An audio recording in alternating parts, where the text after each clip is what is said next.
Hello, doctor. Can I get the tramadol for the road? Body they pay me Where to make I check your body, then I will tell you where you need. Hello, doctor. Anna, it's the way to. Anna, it's the way to. Where to make I check your body, then I will tell you where you need. Hello, doctor. No need to check it. I'm not saying I'm waiting my body need. Is it your body? Where to make I check your body, then I will tell you where you need. Hello, doctor. You see, I am coughing. I need to be coughing. Where to make I check your body, then I will to tell you where you need. give me cannabis, please. I need to end this feeling. Where to make I check your body, then I will tell you where you need. Hello, doctor, waiting I do myself. I've been known to say, but I didn't want somebody. Where to make I check your body, then I will tell you where you need. Doctor, help me check my body. I need your help before it's too late. Hi. Hello, people. Answer, If you will say you want mamba, no. Scoosh, no. Good, no. If you will say you want drama, no.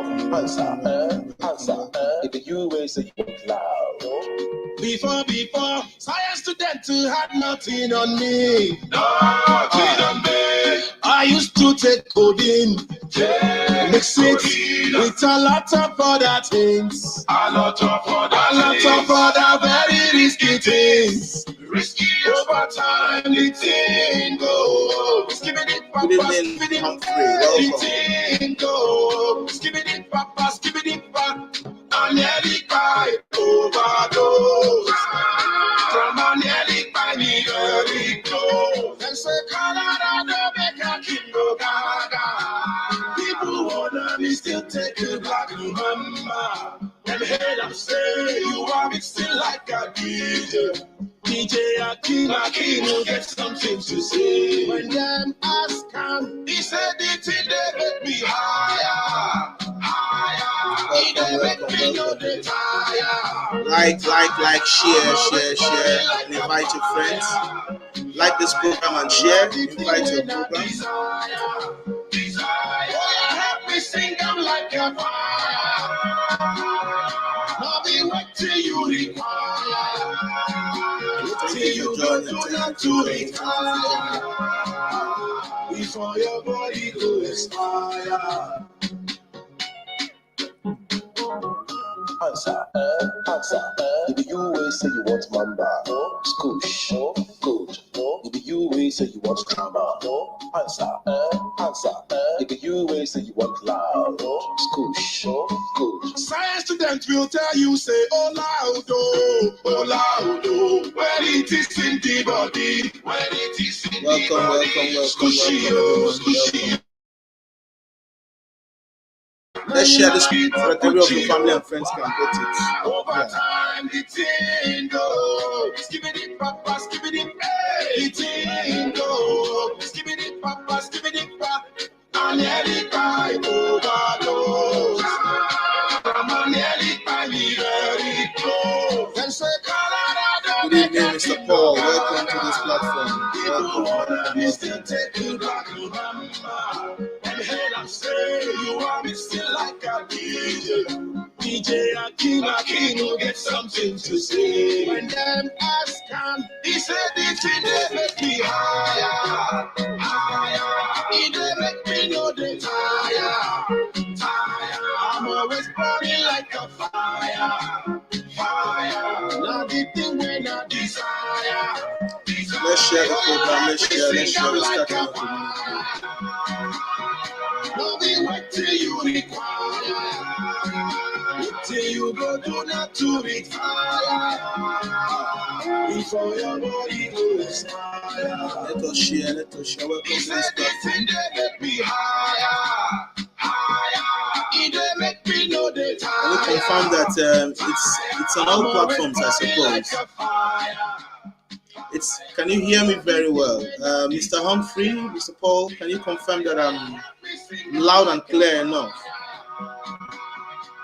Please confirm that I'm loud and clear enough.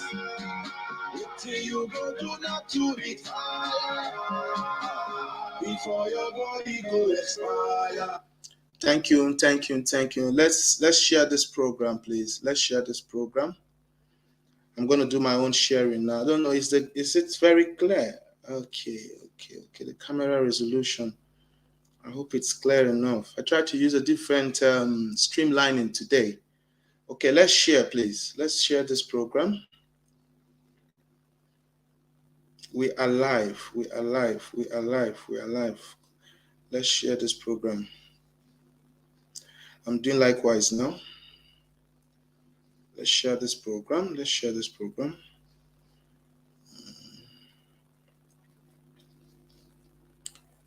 Yes, my people. Welcome to ZUMA-LEMA vlogs today. To all my returning subscribers, to every new follower here, joining for the first time, kindly hit the subscribe button, like and share this program. Yes, we are out for a good time today. Yeah, we started quite on time today, so that's not bad, to be honest, for a start today. Yes, I'm just going to do my own sharing. Yeah, I'm going to do my own sharings now so that as many as possible who will want to join in, Nigeria is still our home. We still love our country, so let's do the needful. Share to all platforms and let's get kick-started now. Welcome to ZUMA-LEMA vlogs. Yes, every moment is a fresh beginning. Yes.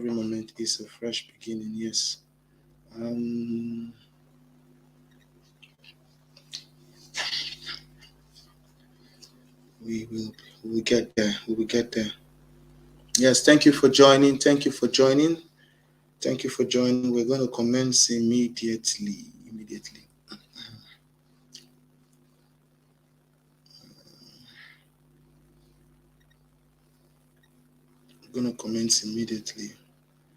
Yes. Okay. That's for that. ZUMA-LEMA vlogs. Every moment is a fresh beginning. Okay. Kindly help us and share this program so that everybody can join in. As many who are available to join in can join in. So, okay, we're going to continue without wasting much of our time. We have a James Tina, I'm here now. Thank you very much, James Tina. Welcome to this platform. Welcome to this platform. Don't sleep. Wake up.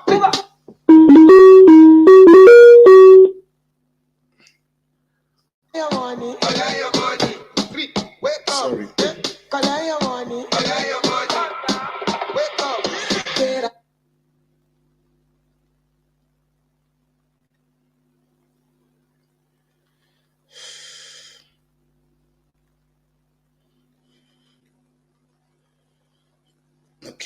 Okay. Let's continue. Thank you, James Tina, for joining in. Yes, let's share this. It's on Twitter, on Facebook, Twitter, and on our page on YouTube. We're test running today, and we could see we have success in streamlining to 3 different platforms. I don't know how clear you can see me, how bright. It's a first timer today to streamline on our YouTube and Twitter accounts. Welcome.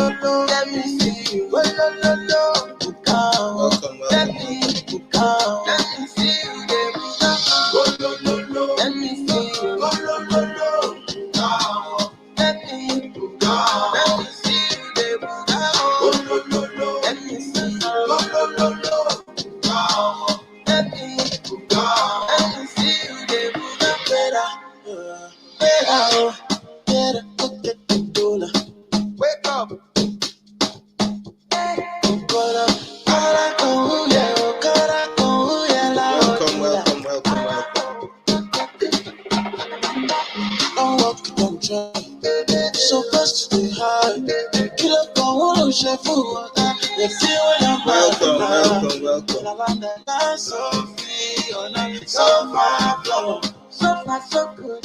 Let me see you. Oh, lo, lo, lo. Let me see you. Oh, lo, lo, lo. Let me go. Let me see you.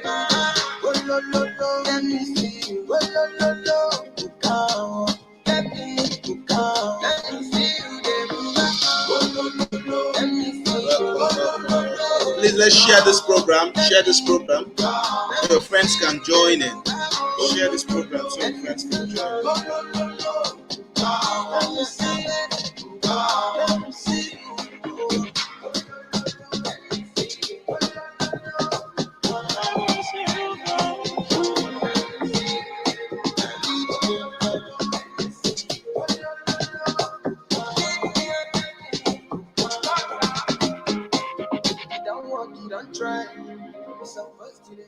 All right, let's share this program.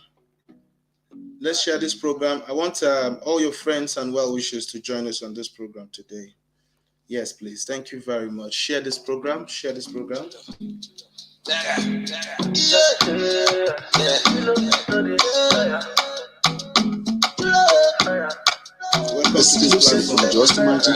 this platform. I'm on to it.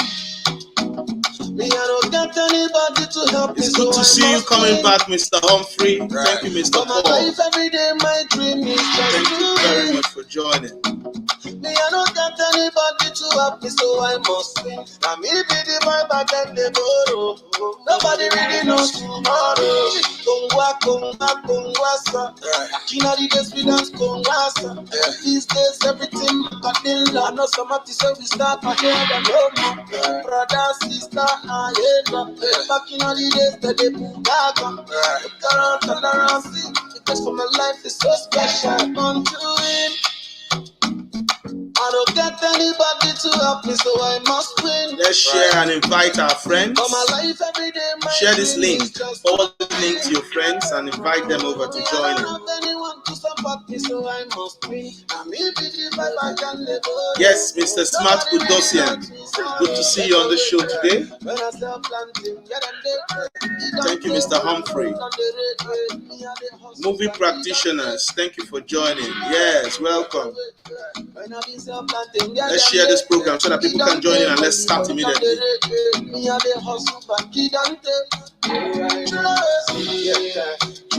Yeah, I can see you all. And the time I come here, give them fire.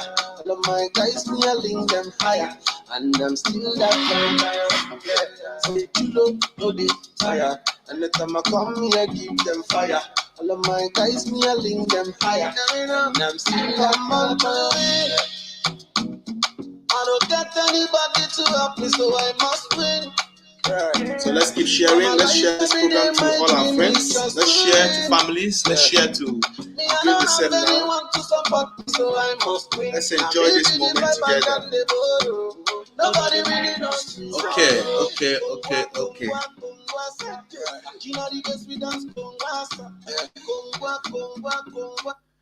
Thank you very much. Thank you. Welcome to ZUMA-LEMA Vlogs. Welcome to ZUMA-LEMA Vlogs.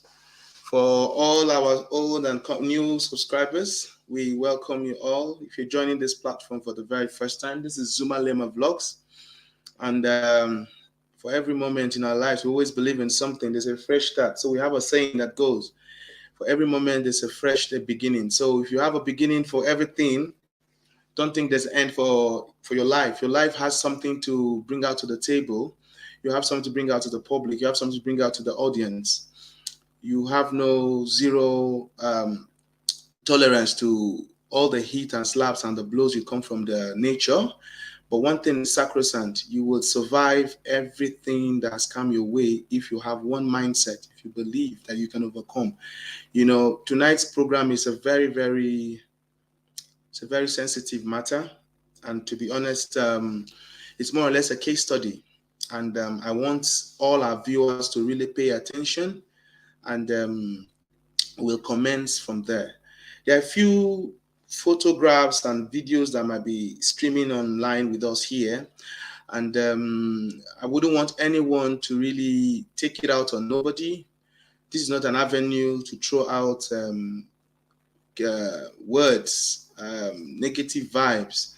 This platform, we're here to really uplift the weak souls, enable people who are still falling in their ways, and see how we can adhere to the great standards. You know, life is such a big place. Life gives us an opportunity. Hello, Annabelle Precious. Welcome to ZUMA-LEMA Vlogs. On ZUMA-LEMA Vlogs tonight, we are going to be dealing on a very sensitive matter.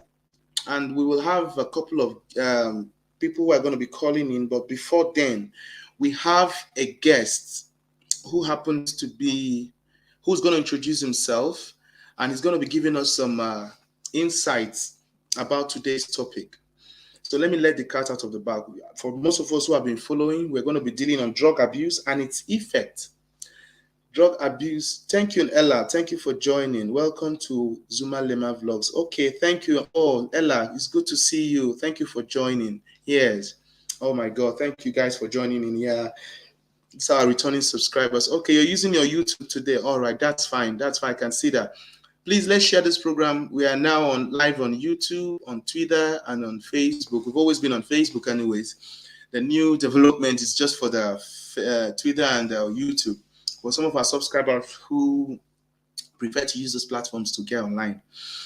Okay, I am Raymond, and I will be your host for tonight. It's a Freaky Friday, of course, and at the end of today's show, we're definitely going to be giving out.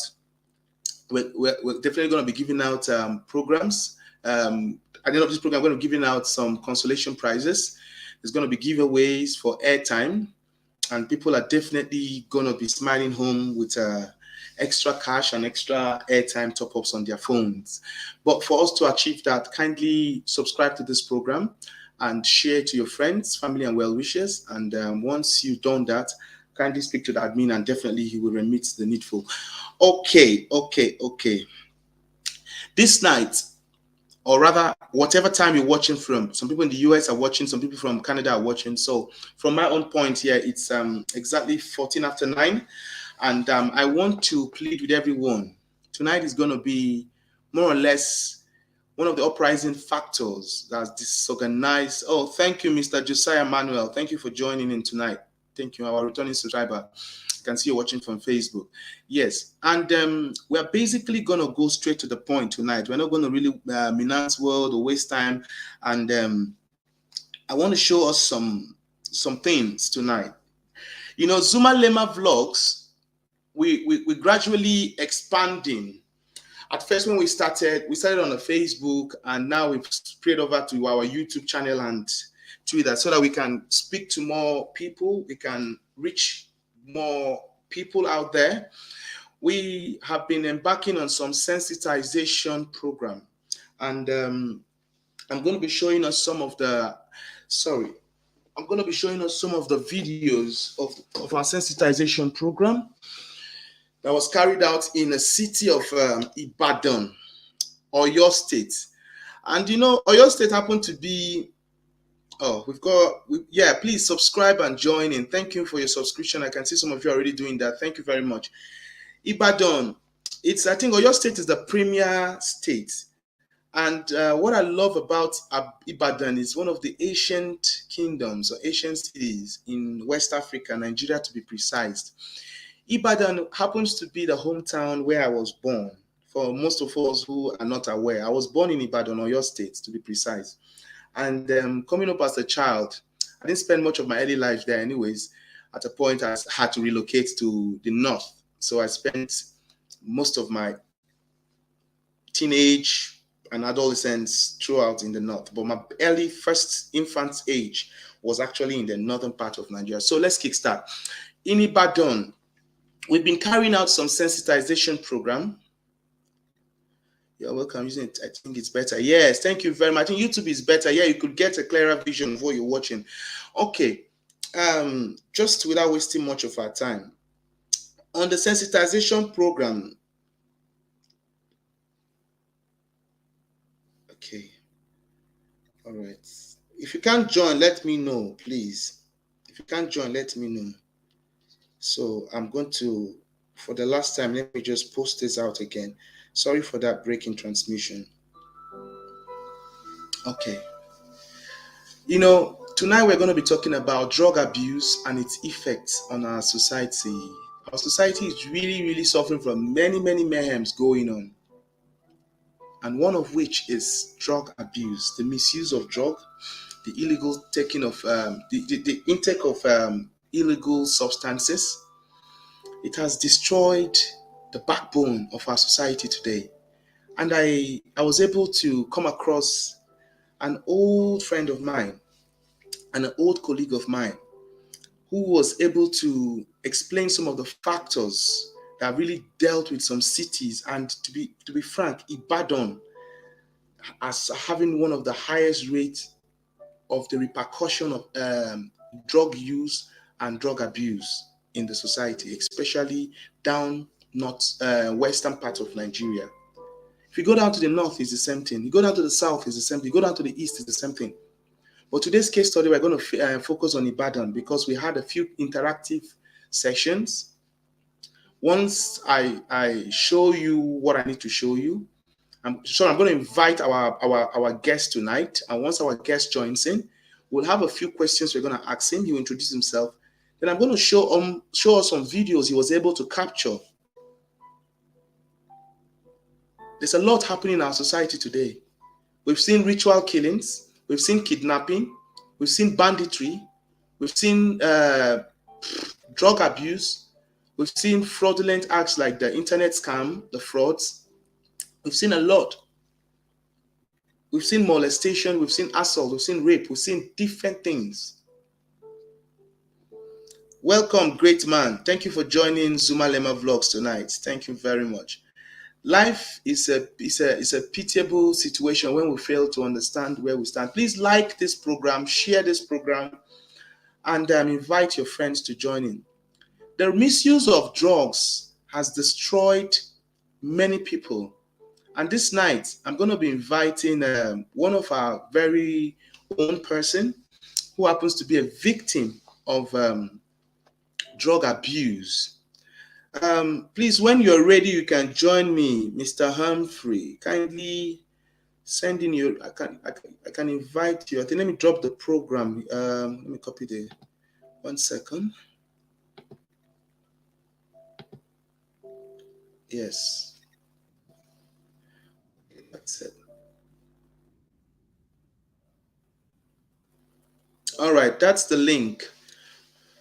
For anyone who wants to join in, kindly join in from there. But we're going to have one of our guests tonight, Mr. Humphrey. Drug enforcement agencies these days, Fortunate Elijah. Hello, guys. Thank you for joining, Mr. Fortunate Elijah.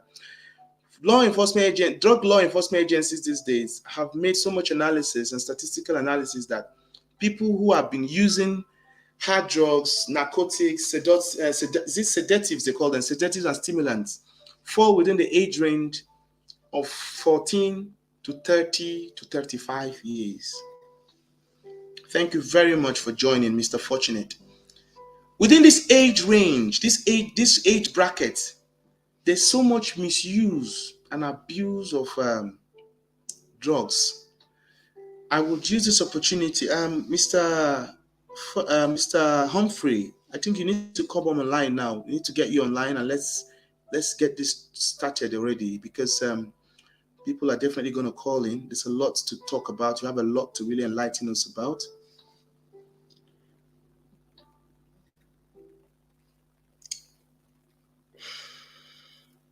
Sorry.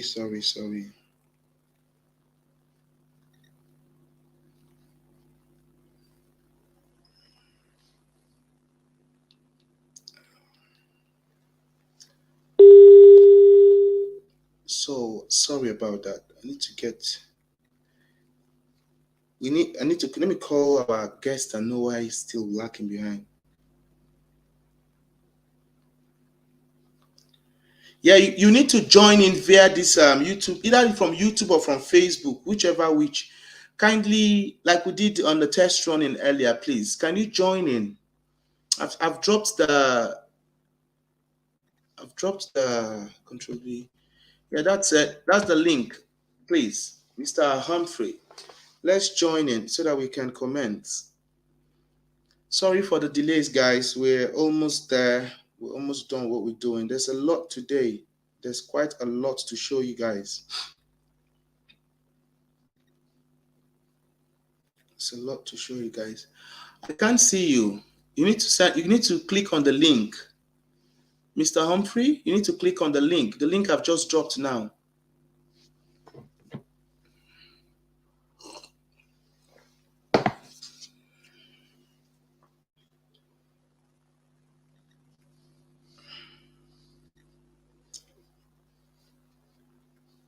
I don't know. Is there a problem with the connection?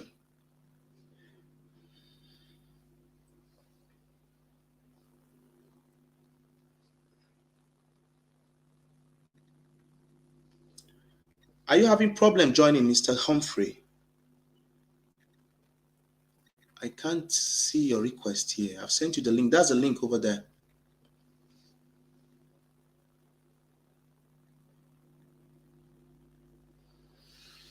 I think there's a bit of connection error. Sorry, guys, for the delay. And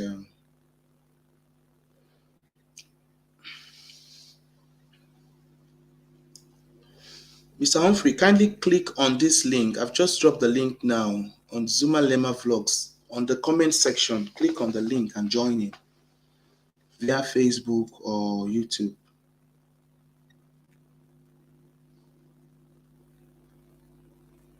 Have you seen it now? It's kind of please subscribe. Yeah. Please let me know, Mr. Humphrey. Are you fine? Hold on. Let me. Have you seen it? It's there now. There's a link there I've just put in. If you can follow that link, you will join in.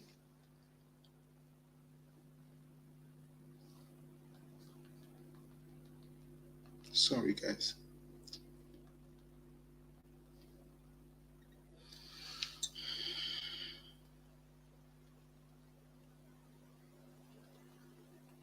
Sorry, there's a bit of mix-up.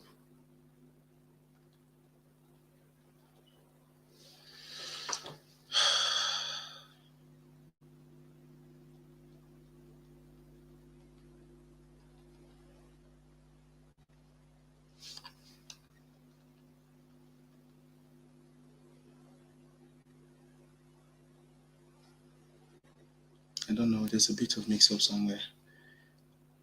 Is admin, can you see the link I've dropped on the platform, please? Is that it's not visible? Can you see the link I've just dropped, please? I want to know if it's visible.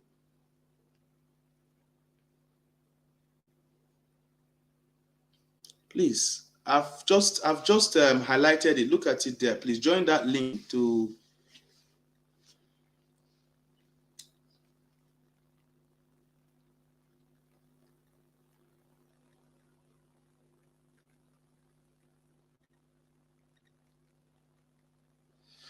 All right, guys. I think it's visible, isn't it? It's visible. What's happening, Mr. Humphrey? That link is very visible there. Someone have just confirmed that the link is visible.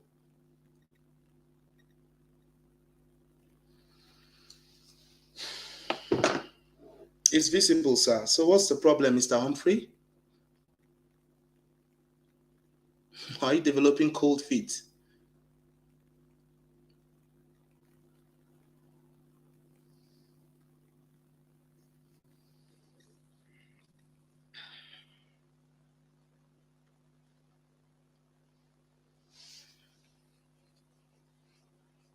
All right, guys. I think let me try and reach out to him.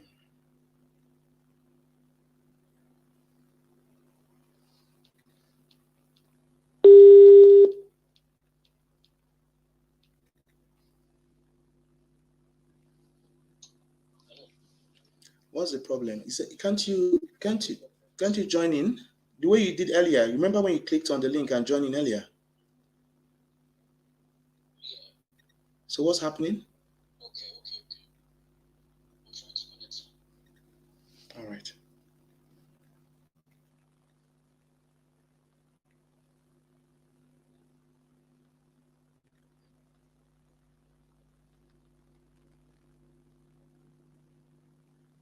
It's visible. All right, guys. Thank you very much.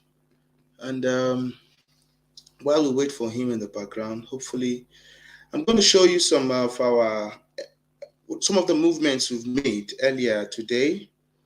And but I can't see you. How did you join earlier, Mr. Humphrey? Why don't you join in like you did earlier, please? Click on the link because it's more or less your show today. So you need to click on that link. You can't tell me you can't see that link. That link is visible there. Please.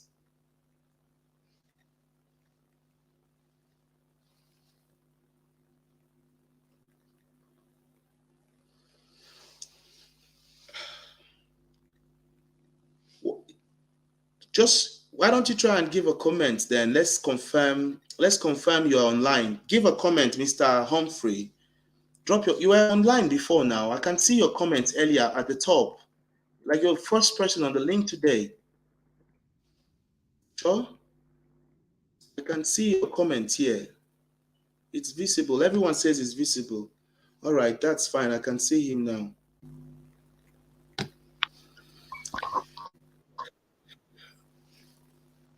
Okay. Why is it looking small? I don't know. Can we see him like that? Is it visible enough? Or let me do it for two persons. Okay. All right. Thank you, Mr. Humphrey, for joining. Sorry, guys, for the delay. This is Mr. Humphrey. I would leave him to do his introductions, and he's going to be giving us some enlightenment about his experience and about his own life, what he came across, what he's able. Yeah, it's okay now. Thank you very much. Mr. Humphrey is going to give us a detail about his own experience, about his encounter, and many more. So we have a couple of questions to ask you, but before then, let's hear from you. What's the name and where are you calling from? Just give us a brief background about yourself, Mr. Humphrey. Thank you.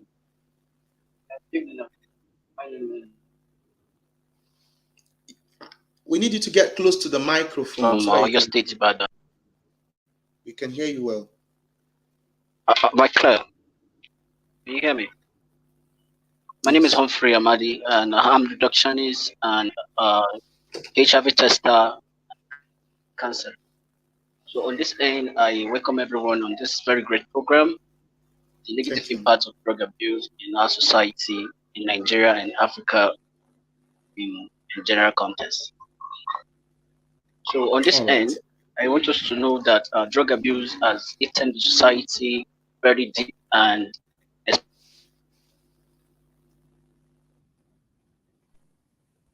so on this end, I want everyone to put their minds and to know that drug abuse is a very bad practices in Nigeria and society today. Both young youths and girls indulge in drug abuse, which is very, very bad. And killer drug is killing everybody today. So on this end, I want to say I want to throw more insight on the drug use. Okay. No. Yeah, we can hear you. We can hear you. We're listening. We're listening. We can hear you. It's just, I think your network. First, the network is fidgeting a bit. Yeah, the network is bad here. So before I will go further to explain more on the drug abuse in Nigeria society today, I want us to first of all understand what is drug abuse, because knowing what is drug abuse is very, very important. The drug abuse can be seen as the wrong use of drug.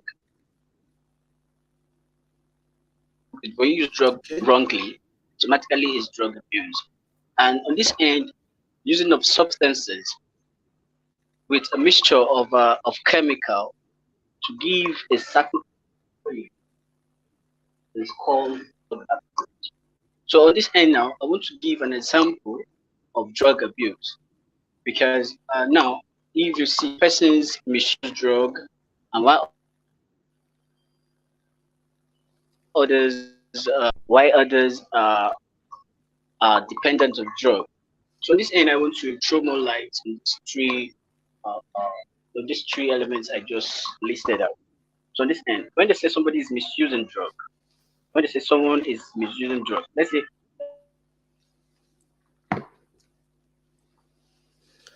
Wow, we are having challenge with your network tonight, Mr. Amadi. We are having challenge. Your network is really, really breached. Earlier, your network was very okay, you know. Your network was very okay. What's happening? Okay, I think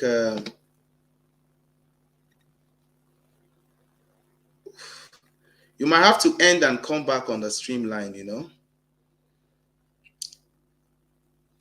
Mr. Humphrey, you might have to end your call and join back on the streamline.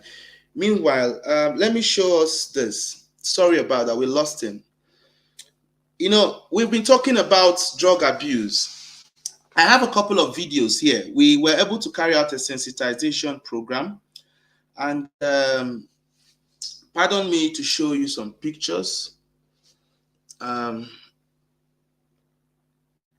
This is okay, device not connected. We lost him. I want to show us a video. There's a video I have here that could help us. 1 second. On behalf of ZUMA-LEMA, we're running an interview on the drug community, Labelu, Ibadan, Oyo State. On this end, we're trying to sensitize my people, creating awareness on the use of drug and its negative effects on young youth. On this end, I have two persons, or even more than two persons, that I would love to interview to know why they do drugs, hard drugs, metamacol, known as ice.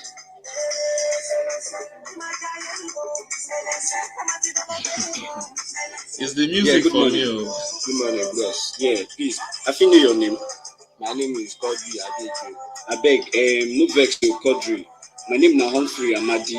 On behalf of ZUMA-LEMA, I want to interview you and ask you, why do you take drugs? Why do you take drugs like ice? What do you feel when you take ice? When I take ice they give me energy and they give me morale. They make me reason. Welcome, Mr. Real Prince. Welcome, Mr. Real I beg, Prince. I feel that pain, really the reason. Which Real pain Prince you humble. feel? Which pain you say ice will make you forget your pain? Which kind of pain be that? I beg plenty. If I tell you, say make I dey tell you my story. But make I short down for you. Okay. I don't get job because I don't get job. I don't get money. I just dey make on my own. So Okay. I dey get job. You know the reason all those things. Make I no do bad thing. I make me the. Sorry guys, let me pause this so that you guys can have a proper view of this. Welcome back, Mr. Hamadi.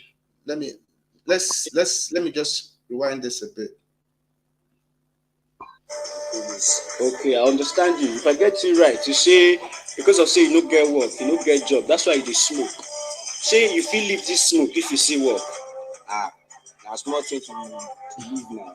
I go leave am. If I see person wey go help me, I fit leave am. Which work you feel say you fit do? Wetin you feel say you fit do? If you see money like this now, wey person wan help you, say okay, Godri, I wan help you, make you for dey leave ice wey you dey smoke. You fit leave ice. Wetin you feel say person fit do for you wey go make you leave ice? If person fit help me, make I start. Mr. Humphrey, is ice a kind of drug? Yeah. Is ice a type of drug? Okay, Yeah, it's like it's a Mr. type of Humble's drug. Prince wants to join in. Okay, hold on. Welcome. Is that Mr. Humble Smith? Yes, Prince Humble. Welcome, sir. Yes, Prince Humble. Yeah, we are having a live interview with Mr. Humphrey today. And once we are done, we'll get some questions and review from you too. But it's okay if you want to remain live with us because it's an interactive section. We're okay to ask him questions because he's going to be speaking from a victim's point of view. Yeah, No problem. if you can hear me clearly, yes. So this is a video I was showing earlier. It's a live coverage of a couple of minutes from a little hamlet in Ibadan. We'll allow Mr. Humphrey to explain to us what really happened at this video. These guys, let me show you. I think there's some pictures here.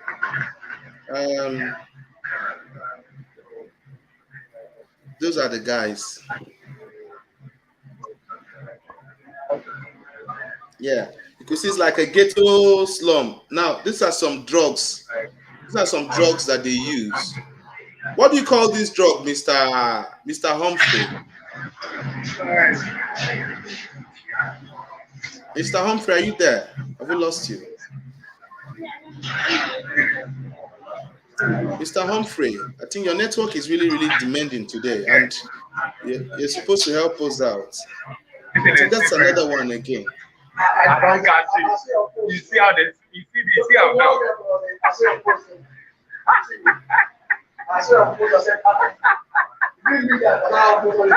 Papa, what is that?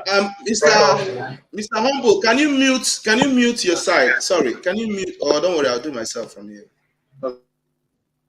Okay, that's fine.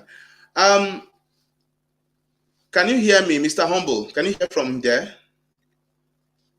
Okay, that's fine. Okay, over to you now, Mr. Humphrey. Can you explain to us what really transpired at this particular video you brought down for us from Ibadan? Where is this location, and what kind of drugs they really take there, and how has it affected that that environment, that immediate environment? Because I can see some very dirty-looking drugs. I'll be honest, they are very dirty-looking. Like this one, I don't know what this is. Can you buttress? What kind of drug is this?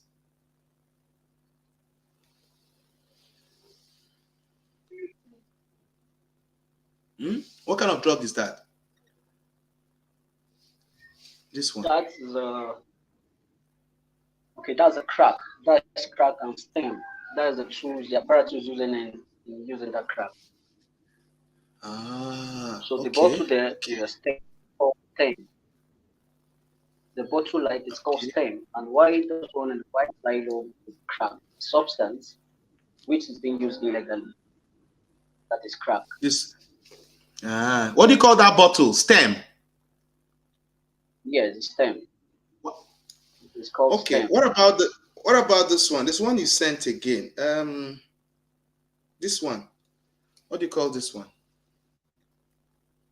That one is a normal bulb. The normal electric bulb that is used to. I don't know which one is normal electric bulb. I don't know which one is normal electric bulb. No, the normal electric bulb we use in Africa. The normal electric bulb we use in Africa. Oh, electronic bulb. Electronic bulb. Electronic bulb, yes. They give us light. Okay. When you burst it, so you put the substance in it.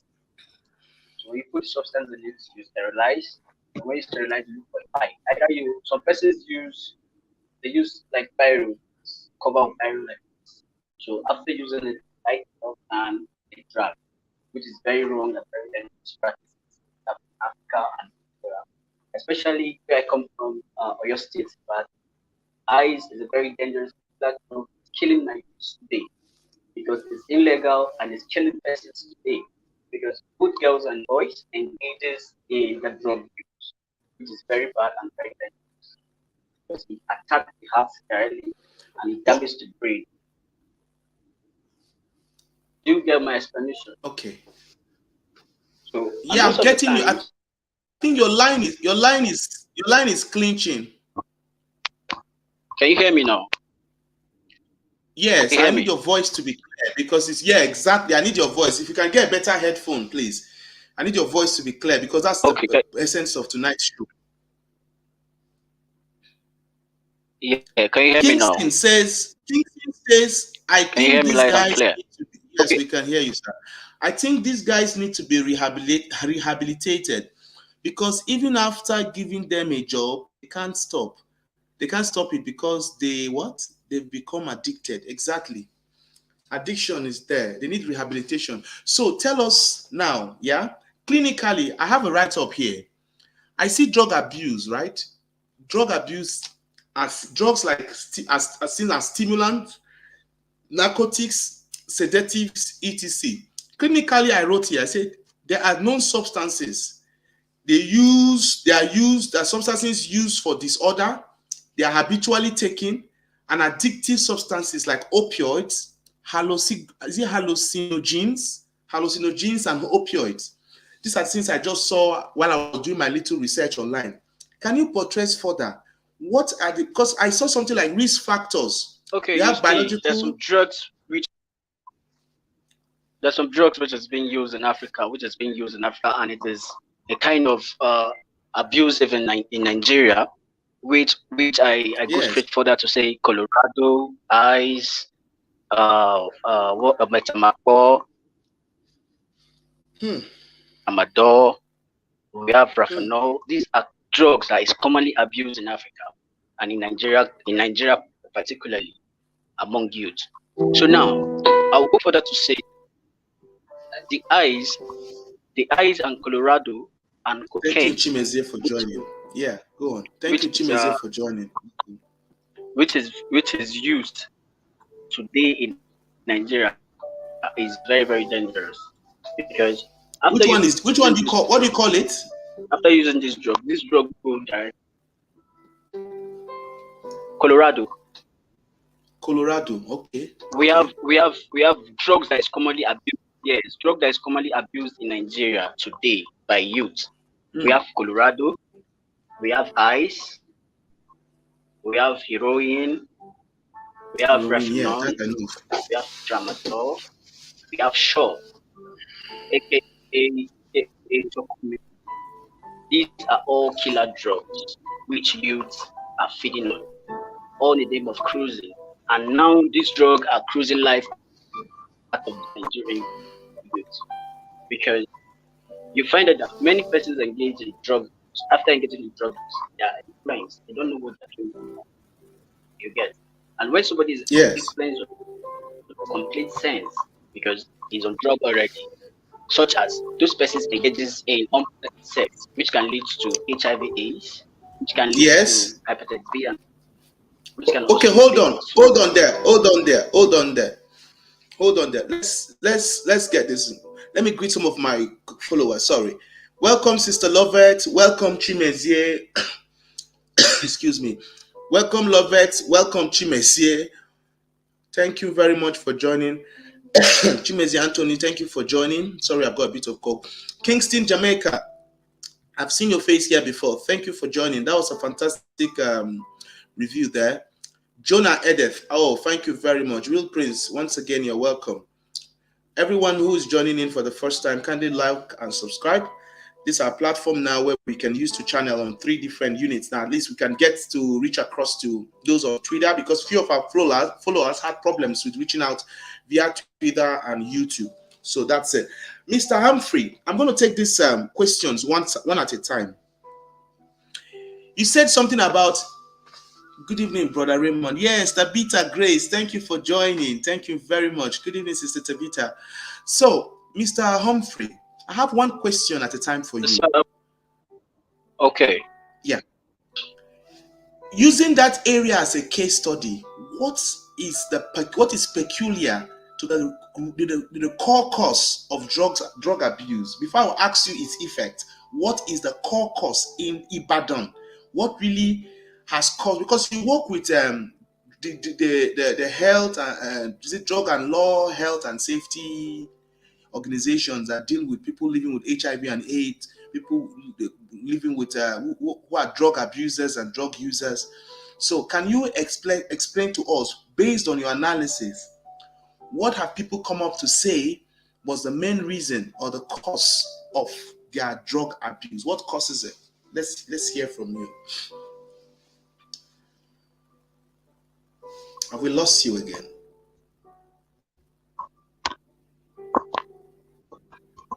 Wow. Tabitha Grace, you say you work with the addiction population. That's good. Maybe you would join us on a video call, or you can call in while Humphrey finishes up with his own explanations. He can even ask him some questions. We can ask you some questions.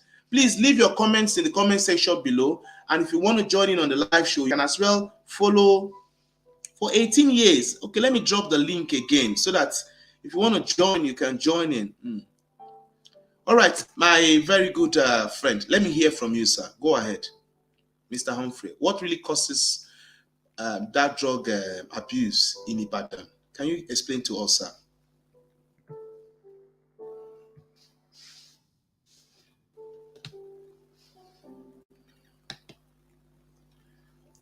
That's the link, Tabitha. I've just dropped the link now. If you click on that link, you can be able to join in at your discretion, ma. Thank you very much. For 18 years, wow, you must be experienced. Please drop your message. Oh, what's happening, Mr. Humphrey? This network is really bad on your side today. Oh. Eh? What's happening?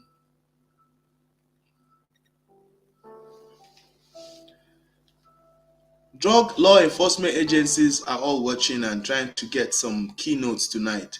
We've lost him. Sorry, Mr. Humphrey. All right, that's the link below. Kindly share this link. If you want to join in on this link. And this is the link, please.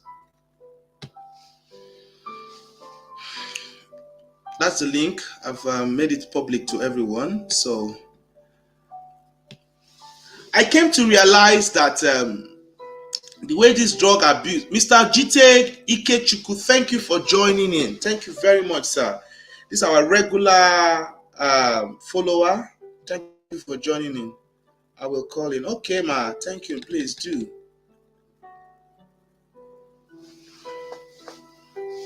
Are you clicking?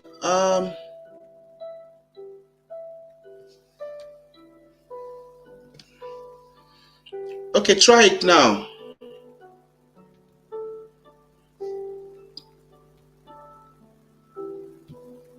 Okay, welcome back, Mr. Humphrey. Yeah, thank you, sir. Thank you very much. May I get your questions again, please? Yeah, I'll take my questions again. Sorry, shift 3.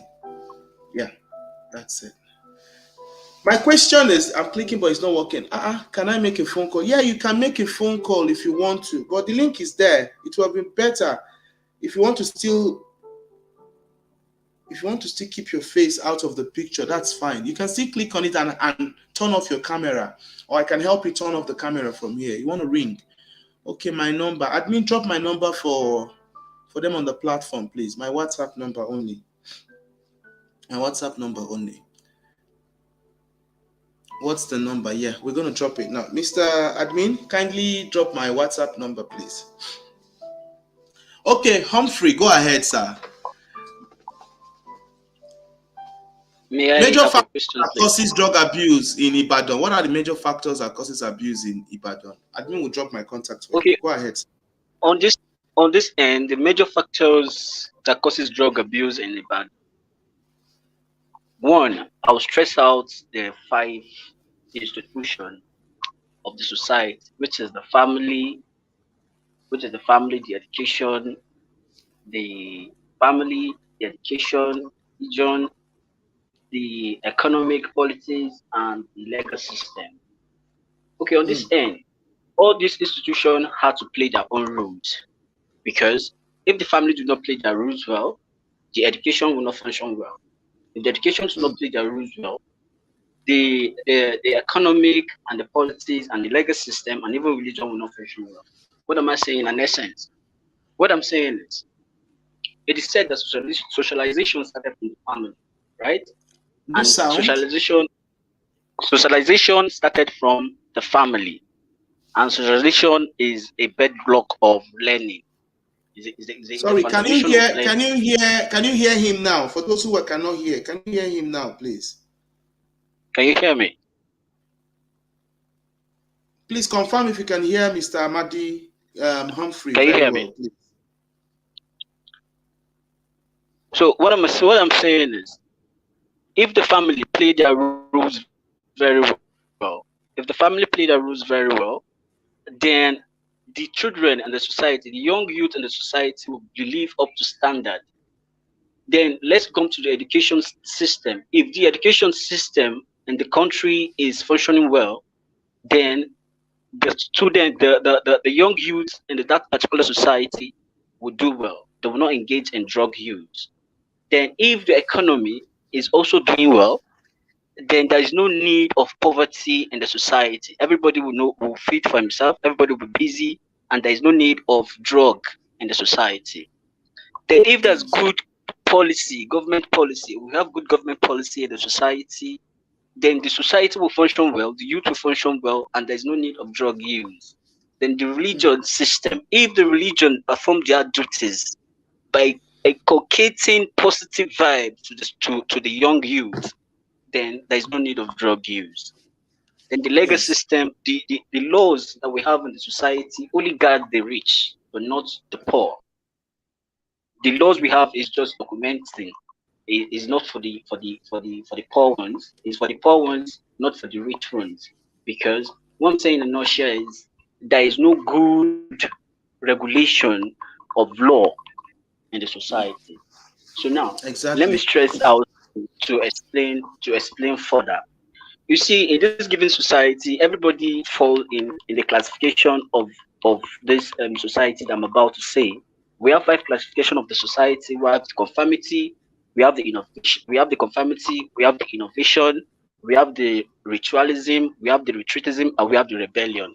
Every person you see in this life fall one categories of this classification. Now, I talk about the conformity. Every society, and everywhere you find yourself in any society, they have goals and they have means of the society, how to develop it and how to make it go well for everybody. So now, some individuals know the means and goals of the society, and they work towards the means and the goals of the society to contribute positively to the input of the society and to contribute positively to the output of the society. Those kind of individual, their contribution to the society is plus, while the output to the society is also plus. We have the innovation. These are a set of people who tend to find another way of improvising means of satisfying themselves, not the society. Because you know the goals of the society and you know the means of attaining the goals of the society, but you decide to create your own means, your own dubious means of achieving your own goals. Like now, I set a good example. Like we have a chemist, a patent chemist, a man who is selling drug. You're a chemist man and you're selling drug. And you get to understand that this drug you're selling in the society, you're not making a whole lot of gain in it. So now you decide to make another means of creating a gain for yourself by selling illicit drugs like codeine, tramadol to my youth. Do you get what I'm saying? Yes, I'm sitting here as a victim of drug abuse because I've studied wide on the drug abuse because I go around to see how can I help my society? How can I educate my society? I've got to understand that the problem of my society falls on this classification of these categories of people. Okay, you sell drugs. Your reason of selling drugs is to help people in the society, but you improvise your other means of making your own gain by selling by mixing it up, selling other things. Okay, when you sell drugs like tramadol, codeine, refinol to my people, which is illegal drug that you sell, you know within yourself that this drug is illegal, but you created a means for your own self. So your output to the society is plus minus. Your input is plus, while your output to society is minus. So now we have ritualism. These are a set of people who are okay with what they are doing. They don't want plus, they don't want minus. When you tell them, okay, do this, they say, no, we are okay with what we are doing. Example, when you go to, I've been in a situation whereby I have a good friend who is a teacher. I've told him, I have a work for you, brother. Can you leave your teaching work to come and join this work that we're doing? I can't do other works. So we have retreatism.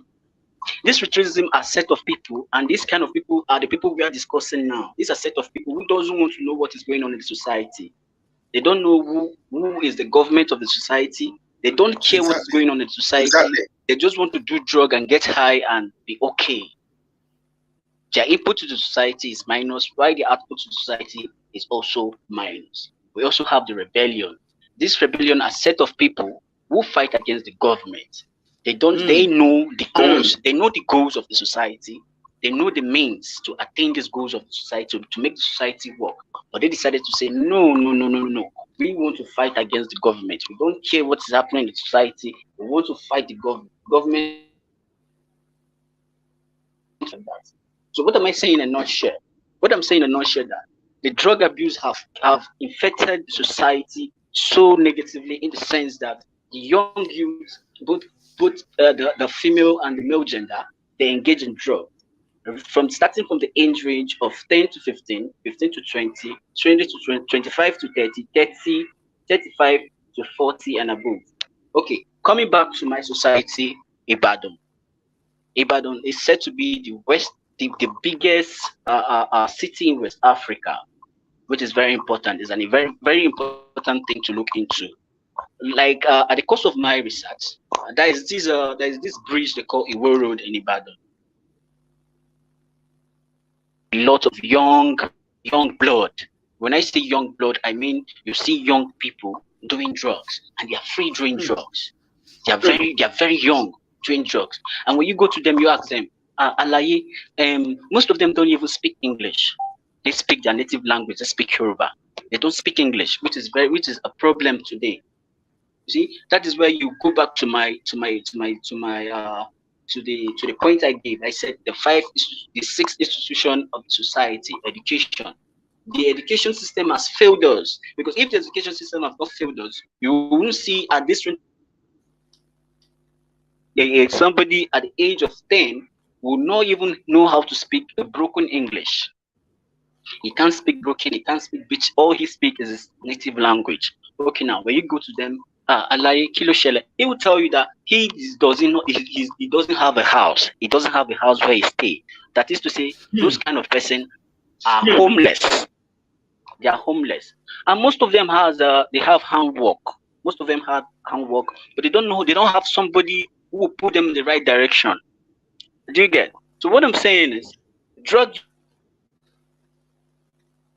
is that when you tell them this, when you tell one or two persons that you give them reasons to stay alive, you give them reasons to make them know that they are useful in the society. There is a need to go back to the drawing board so that we'll do re-education and re-socializing the young people, telling them that the drug is dangerous to their health. Do you get? So most of these young ones, they don't know the effect of this drug they are using. Okay, I can put this to you that most of the dealers those days, I'm a victim. Like I told you, I'm a victim of drug use. Back in the days when we go to the dealer to get the drug, and most of the dealer will hold on. When you say dealers, are you talking about people who actually sell the drug? People who sell them in quantities, or the boys who literally sell them? No, you see, on this aspect, the drug users, when you see a drug user, you're not supposed to punish a drug user, rather you help the drug user. You give him the reason, because in this society we live today, nobody really wants to associate with the drug user. Nobody wants to associate with the drug user. And if you don't want to associate with the drug user, the sensitization and the awareness you are creating is 0/100. You're not making any positive sensitization.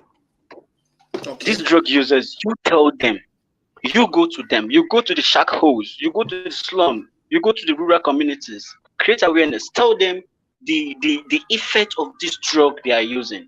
I want to set an example. Like Colorado, for instance, Colorado contains some certain chemicals in it. You get cannabino acid. It contains some cannabino acid on it. And for those people, for those people who do sciences, the chemical content in cannabino acid, it has a chemical content that is very dangerous, very, very dangerous to human consumption, and it can lead to death. It has THC. That's the formula for the chemical used in that Colorado people are consuming. When you go to America today, they call it spec. Sorry about that. Someone says Humphrey. He said you must be an experienced person on this topic. Thank you, sir. Thank you, sir. I take that as a compliment, sir. As a So compliment, what? yes. Then some other person, Yeah, I take sorry, that let as a me just read compliment. this one. It said drug users supply the drug abusers. That's very true. That's very true. Before you continue, sir, I want to ask a question. You know, if I allow you, you're going to talk. But I want to ask you a question. Right I on, sir. noticed that most of these drug users, they use the strange, sharp objects. Okay, there are some drugs that are being used by sharp objects. Don't you think Yes, yes. transmission of STIs, HIV and AIDS, hepatitis are sacrosanct? It must occur in such situation. And then can you explain to us in a nutshell the effect of drug users, those ones who use the sharing of needles, and those ones who use unprotected sex because of the high rate of HIV and AIDS? I've been noticing that HIV has increased very, very, very high in Africa, despite all. Can you address on that, sir? Thank you very much. Yeah, thank you, sir. On this very point you just dropped in now, I will go straight to the point and say, if we are talking about Africa today, we're talking about Africa today, we're talking about Nigeria. Because Nigeria is that big heart of Africa that I know. Because the widespread of HIV/AIDS in Africa is wide, very, very wide. The reasons because, you see, these drug users and these field sex workers, they have been left aside. Reasons because some persons felt and they feel that these drug users and these female sex workers are not human beings. They are not like us.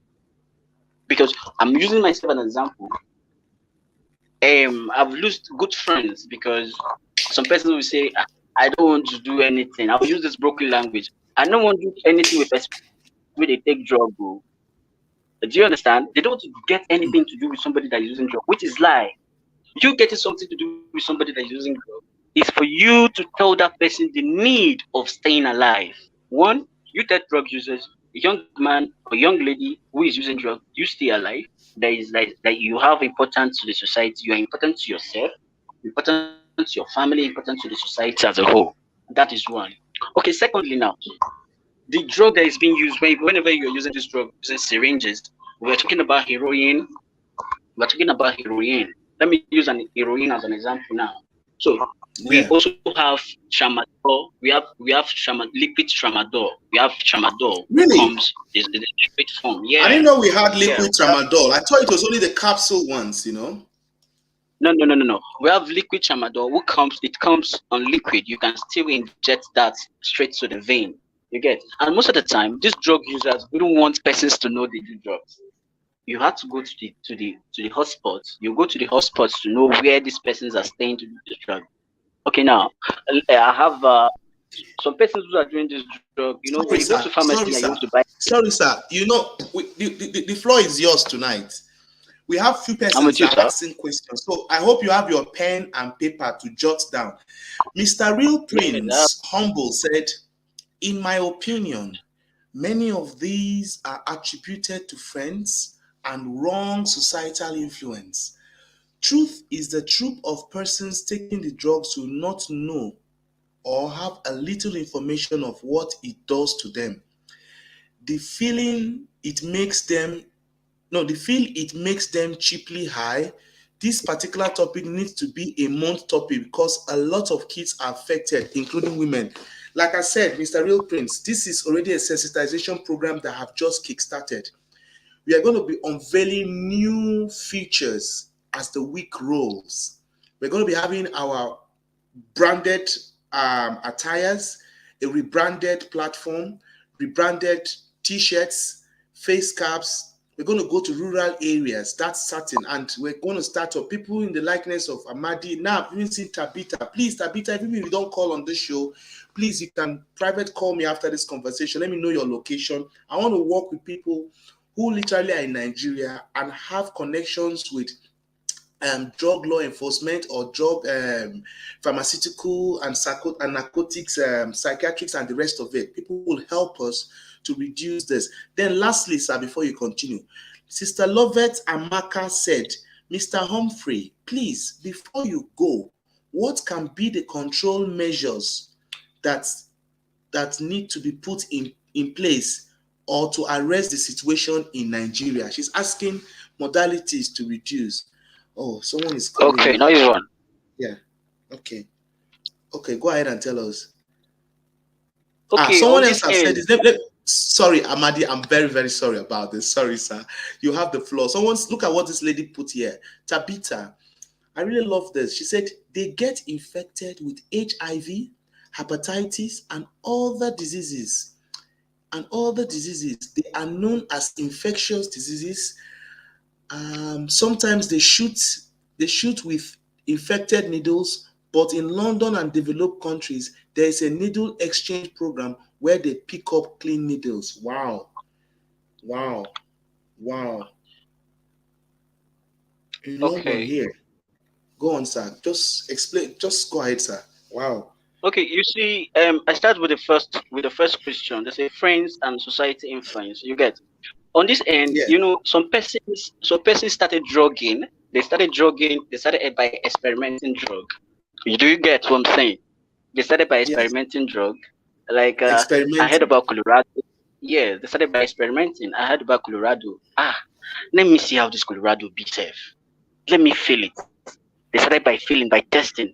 By testing, they become an occasional drug user. Do you get what I'm saying? From becoming an occasional drug user, like they only go to bad. I don't smoke. Okay. Sorry, sir. Someone is calling from the US. Let me confirm. Hello. Hello. Hello. Hi. Sorry, who is calling? This is ZUMA-LEMA Vlogs. Yeah, hi, Brother Raymond. This is Tabitha from New York. Oh, Tabitha from New York. Yes. Wow. Thank you, Tabitha, for joining us on this program tonight, ZUMA-LEMA Vlogs. Yep.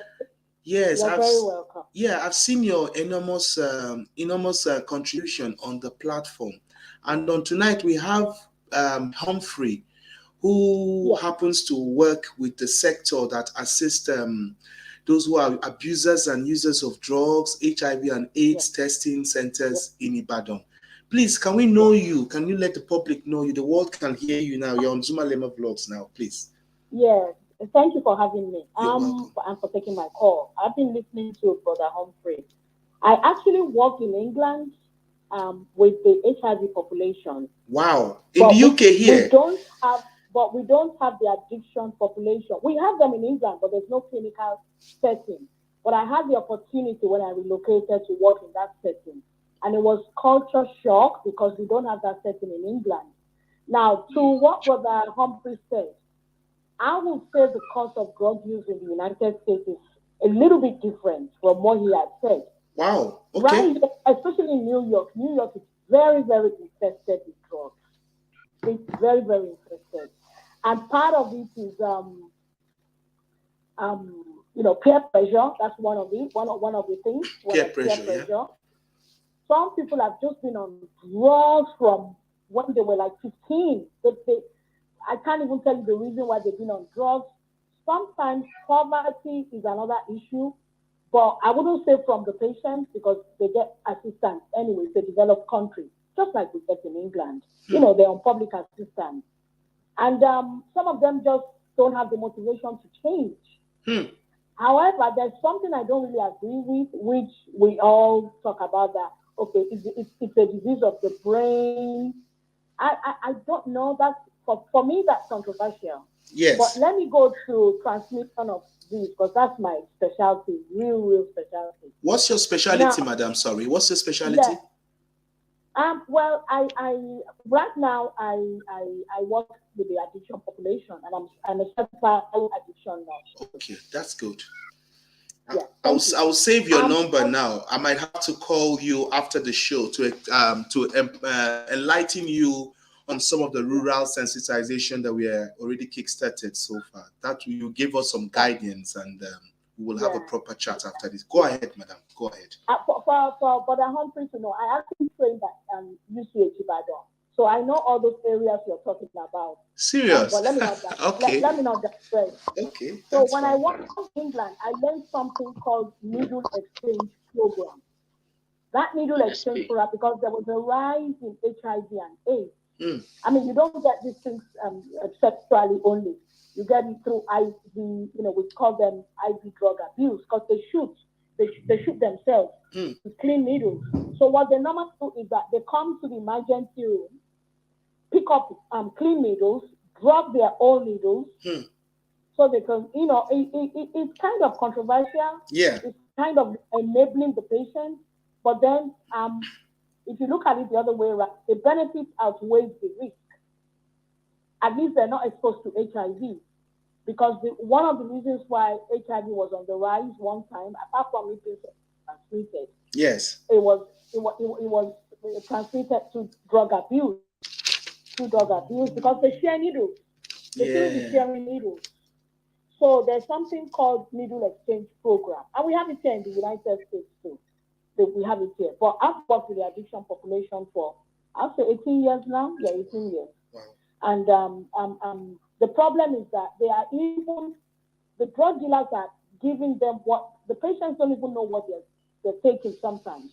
They're lasered with all sorts of things like fentanyl. So sometimes they go into cardiac arrest. It's just some of the factors.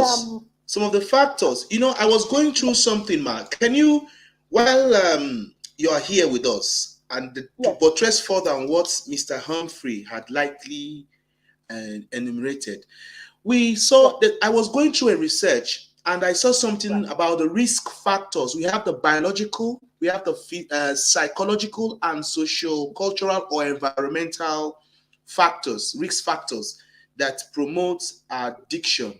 Drug abuse. I had a patient, there's patient confidentiality, but I had a client telling me once that he was born in a drug rehab center.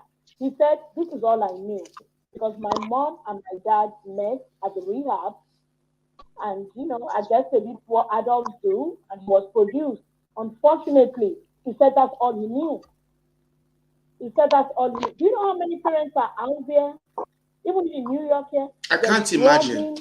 We have a lot of child, what do you call it? In England, the people in child, they come, they take the children from them. Child services, yes. They take the children from them. Yes. Because they're deprived of education. Yes. So that I can say, yes. The biological thing, maybe, I think I'll say yes to that too, because when you're using drugs in pregnancy, more than likely you're going to pass it on to this child. Especially when you've been using and the baby forms in the womb. Yes. I think I'll say yes to that. Where I'm going to agree, where I want to agree with that fact is because I am an environmentalist, and biology was my key course. Biological sciences was my key course, and my main discipline in that aspect. Biological factor and environmental factor tend to work hand in hand, because everything that affects every living creature starts from his or her own environment. So it's man and his environment. So that's a key factor, even not just for drug abuse. Any fate you find yourself in, the environment is a key factor. Then where I'm having a challenge is the psychological risk factor. Can you buttress on that for us, ma'am? For the psychological, people with ADHD and the rest of it. The only one I could, the only thing I can add to that is, for, I don't know, it's like psych patients, like psychiatric patients. Yes. They tend to use drugs too, and the drugs kind of messes up the chemical substance, because we do have chemical substances in the brain. Yes. And once these go haywire, sometimes they don't take their medication when they're using. That's one thing for sure that I know. They don't take their psych meds. And another thing with psychological, I think foundation matters, especially as we Christians. I know you're a Christian, Brother Raymond. Yes, I am. Yes. Right. I was raised in Nigeria too. I lived there till I was in my 20s. So sometimes the psychological part of being abused as a child, that comes into play a lot with addiction.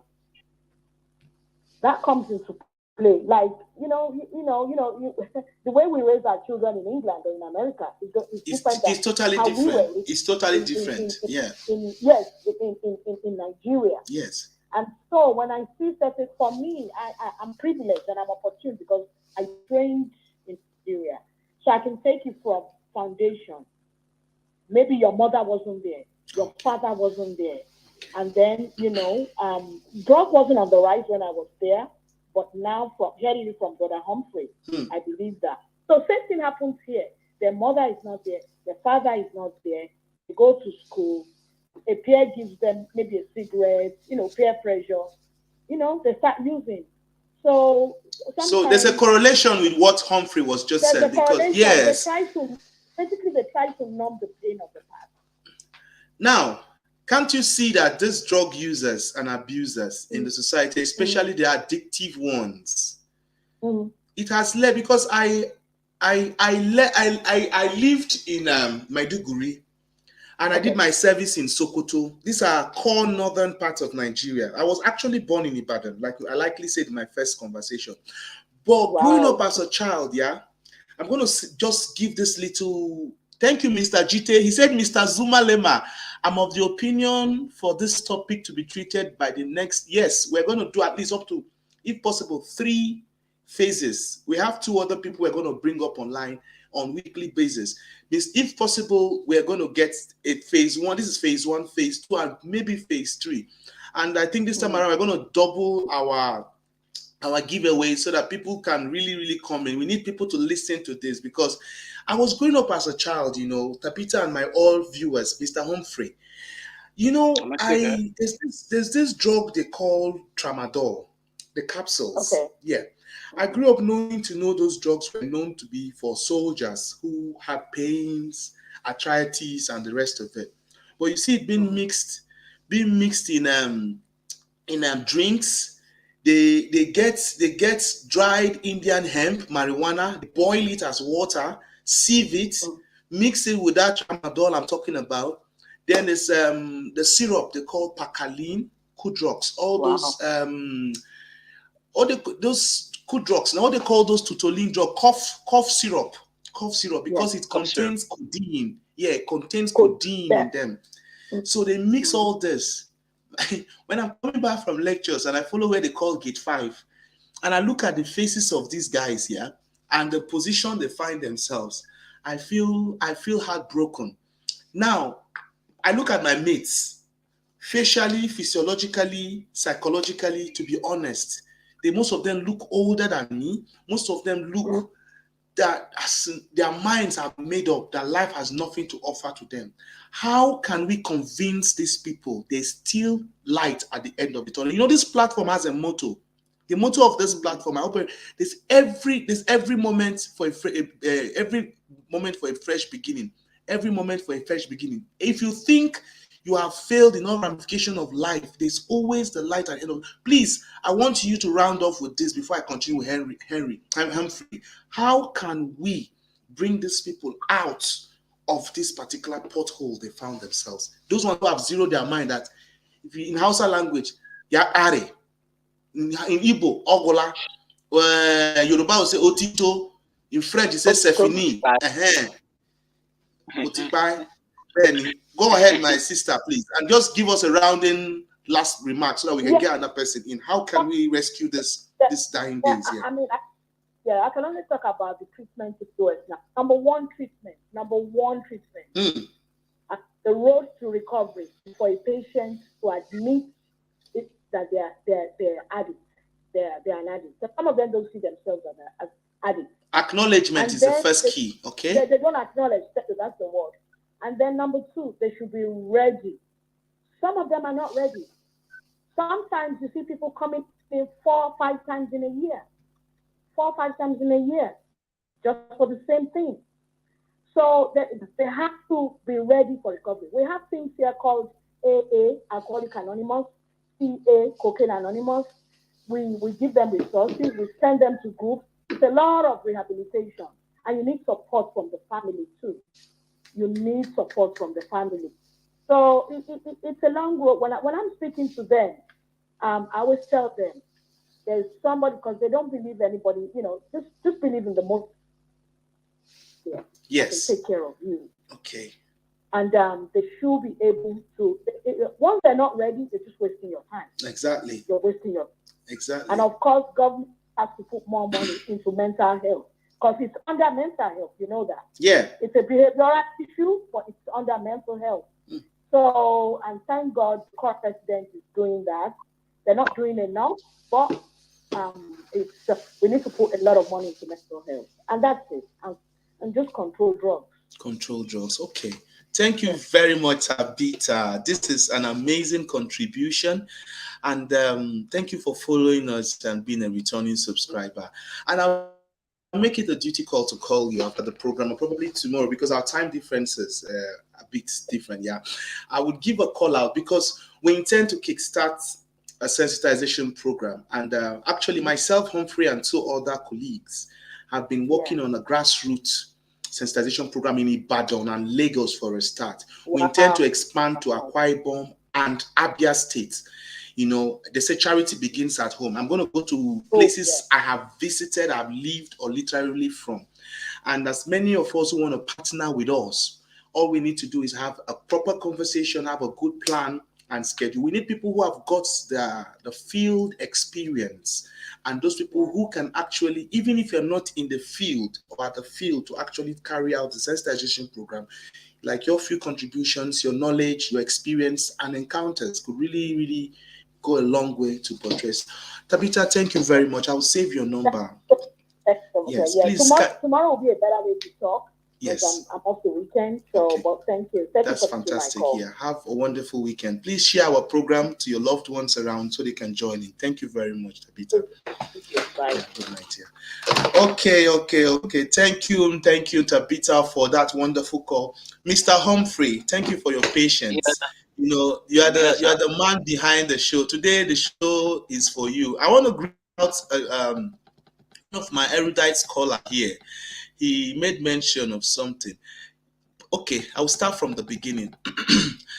Mr. Generation said, truth is most people get into drugs out of depression. People have been giving these excuses as for the reasons why they take drugs. That's a flimsy excuse though. I have seen people who have told me that depression led them taking drugs. Yes, there's a video I'm going to play now, which you were able to send to me. The live interview of the guy living with, Yeah, so he was at a point speaking about depression. Yeah, he said they claim sometimes drug helps them to get rid of their emotions and so on and so forth. GT said this program is getting more interesting. Wow, thank you, Mr. Cyrus, for joining in. Thank you very much. Follow, like, and subscribe. You're a returning subscriber anyways. Then I want to read one very important, Yakubu Garba. He said, even our so-called leaders encourage drug abuse because they are mostly drug addicts and drug barons. Like one of our presidential aspirants, I won't mention names, good. Now it's a drug baron. So why will drug abuse stop in the country? It will not, and they do not, because it also helped them. Yeah, exactly. I've noticed that. Thank you, Mr. Yakubu Garba. It's been a while. Longest time, Yakubu. Thank you for joining in today. Hansen Frederick, thank you for joining us today. Annabella, she said, they also claim that the drugs they are taking helps them out to take out the bad moods, and anytime they're angry, they take it to calm their spirit, which means they're already addicted to it. Yeah, addiction is a very bad thing. Okay, Mr. Humphrey, you heard what Tabitha said. It was actually in correlation with what you've been saying. Why don't you join us and let's continue from where we stopped. Okay, on this end, I'm honored. Madam Tabitha, I'll say on this end, thank you for your contribution. And I could remember back in 2021, that we're running a sensitization program on drug use in Ibadan, especially. We said it was NFP, needle and syringe program. Back in those days, you see people doing drugs, like they share needles and bongs. And You and I know perfectly well that when you go to pharmacy, you want to buy syringe, nobody's selling syringe to you because is illegal. Seeing you with a syringe is illegal. Now. Presently and even before now, when they see you with syringe is illegal, you're being arrested. So now what happens in the bunk is when this person's buys heroin and I have syringe and you have heroin, what happened in the bunk is you give me your syringe, why upon you my heroin? Do you get? So now they intend to share drugs and they don't know, they intend to share these syringes together and they don't know how to flush these syringes. You just have to flush the syringes before using it. But these persons, out of the aggro in them, they don't flush the syringe. They just shoot the syringe directly. They use the syringe directly. Maybe one person can use the syringe for more than 5 times. And now when you're putting syringes in your vein, you're puncturing the vein because we have 5 ml insulin syringe, which is commonly used in Nigeria. 5 ml insulin syringe, and that 5 ml, I call it monster syringe because the needle is very very big. Yeah, it's a monster syringe. It's a monster syringe. It's a monster one because it's a very big syringe, which is a dangerous practice. It's very very dangerous practice, and it can lead to one's death. Can't that thing pop their veins once air gets into your vein? I thought normally this casala. Yes, that's what I'm saying. You see, not even these young youths. These young youths are not the vulnerable people using drugs. Even the adults in Nigeria use drugs, but they don't want to be seen as a drug user. They have their hood spots. Some persons do not even come to the bunk to shoot his drug. Rather, he do his drug in the house. Like I work with an organization called Kosoi. We run sensitization on HIV/AIDS, on female sex workers, trying to reduce the infections of HIV/AIDS in Africa, Nigerian contents. Do you understand? Okay, now both male and female engages in this drug use. We're saying both in brothels, in the streets, and at home. Do you get? So most of these people most of the practices involved in drug use. Some take this drug in their veins. Why some take this drug in their groins? Why some in their thigh, which are very very dangerous. Do you get?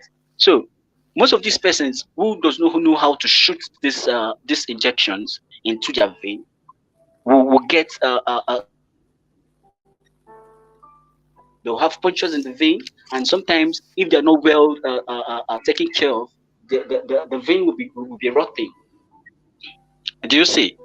So now, what am I saying? The drug use has caused a big problem in Africa by spraying wide spraying of diseases, different kind of diseases. We have like I said before. Now we have hepatitis B and C. We have HIV/AIDS. We have different kind of deadly diseases, STI. We have WAT. We have staphylococcus. We have every. So now most of these persons engage in sex, unprotected sex after using drugs. Most of these ladies will come meet the dealer. The dealer will give. Do you see the problem there? They pawn sex for drugs. If you follow the trending news and the social media 2 days back, where a university student had sex with his partner and eventually led to death. Yes. I think that guy must have taken tramadol. 11 rounds. 11 rounds. Okay, now let me give you. Hey God. Let me give you. He's trying to impress. He's trying to impress himself. Okay, now all these drugs they are putting in the body, we are feeding on these drugs. They call it cruise. They are catching cruise, and now this drug is squeezing life out of us. Do you get what I'm saying? Yes. So the person who said somebody mentioned something on the comments. He said both the government are doing drugs and their laxity. The laxity of the government on this end is very big. It's very wide. Because the government policies is not even working on the drug use. We'll go to correlation centers when you put some persons in the correlation centers to get rehab. But rather, when they come out from the correlation centers, either by changing, instead of changing, they are worst. What happened there? Exactly. Is it because they have failed in the correlation center, or the person have failed? I even know of a friend. Let me explain, sir. I even know of a friend of mine who, after experiencing the prison life, I've not known him to be someone who takes any substance at all. But presently, he takes it to an uncontrollable manner. So that's the thing. it's the question now is we have an idea. The fact today is we have an idea of what today's topic is. Yes, our time is fast spent. It's well 1.5 hours so far. I want you in 10 minutes to portray. Please, for those who want to ring in, start calling in. I think people are already receiving. Please, can you identify with us if you have received your weekly bonuses we give on this platform? Because we want to try as much as possible to get people to understand where we stand in the society today. Mr. Humphrey, kindly in 10 minutes, 5-10 minutes, conclude. You know, you were saying something about HIV and AIDS brothels. Just give them a spiel of the iceberg, and we can use this topic for next week as well. We'll talk about, because the brothels, there's a lot that's going on in brothels. There's the sex workers, the hepatitis that's being spread, the unprotected sex. These are all factors that are going to destroy the youth. And once the youth don't have a healthy beginning or healthy life, how can you be able to put any wealth in the society? The economy is melting, yes, but your health is wealth. Without your health, you're as much as incapacitated. So please, sir, over to you, so that we can have a few callers before we end today's show.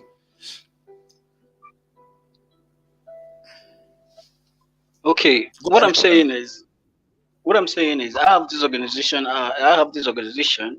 Who I am lucky to work with. They run. You get. So what I'm saying is, these somebody's people asked on a question. brothels.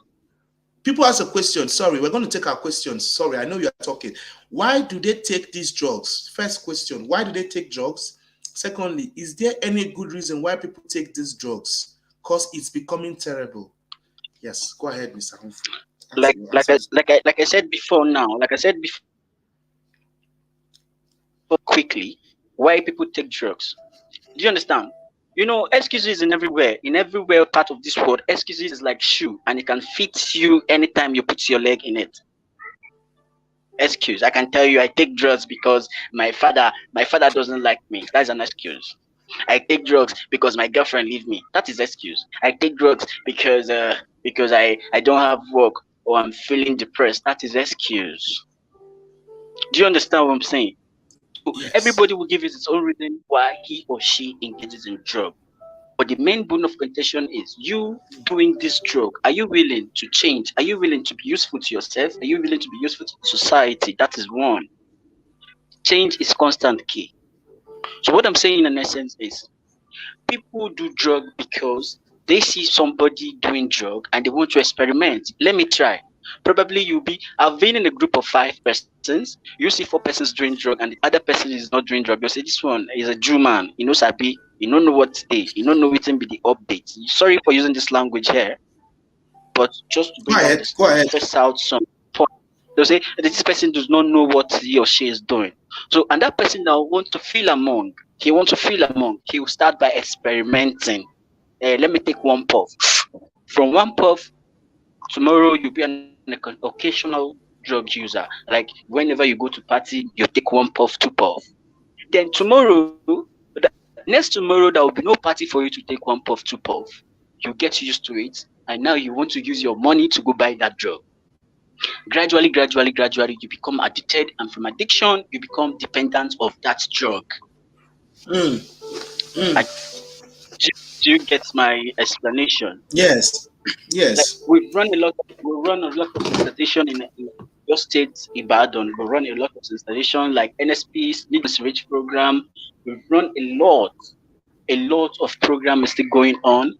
We're trying to bring people to their right manners and trying to let them, this is what is going on in the society. Like using of drug is a deviant behavior. What is deviant behavior? Deviant behavior is that behavior that is going outside the parameter of an expected behavior. That is deviant. Then looking into this drug, what do this person do after using this drug times to be crime? Like some persons will take these eyes, I'm telling you, when you take eyes and you couldn't sleep for 3 days, and your eyes wide open, you just sleep for 3 days, some things will run inside your mind. Like already you have developed a mental illness already. You have developed this mental issue, sleepless nights, insomnia, and the rest of you, paranoia. You start hallucinating. Yes, hallucinating. You started doing things. You started thinking things. You started thinking things that are not real. You started getting messages that nobody's telling you. You understand? And this person engages in crime. 100. Let me tell you something. I can put this to you that at a scale of 0 to 100, 90% in Africa, Nigeria, in a case study, do drug, old and young. They engages in drug. It's not all of them you see. Do you understand what I'm saying? So now, Yes. I guess I've answered this question. Why do people take drug? People take drug Yes, you because they have. want to feel among. They want to feel among. That is why they want to take drug. I want to test what this person is testing. That is why they do drug. That is one. Peer pressure, And another person threw inferiority his question. complex. Somebody said friends and society influence. I think friends and society influence have answered why do people take drug. This point I just dropped before now has explained it all. So now we have control measures. We have control measure. Now, before I talk about this control measure, I want to stress out most of the dangerous effects of this drug abuse which is going on in Nigeria today. You get to understand at the course of my own research, at the end of 2022 at the end of 2022 to the end of 2023, we have a lot of mad persons moving in society. We have a lot of mental disease persons in society because at the time when 1 or 2 persons take this Colorado, their brain are not able to control it. You see them shouting, and some people do not know how to take care of these drug users when they are jonesing, when they are overdosed on drug. They don't know how to take care of them.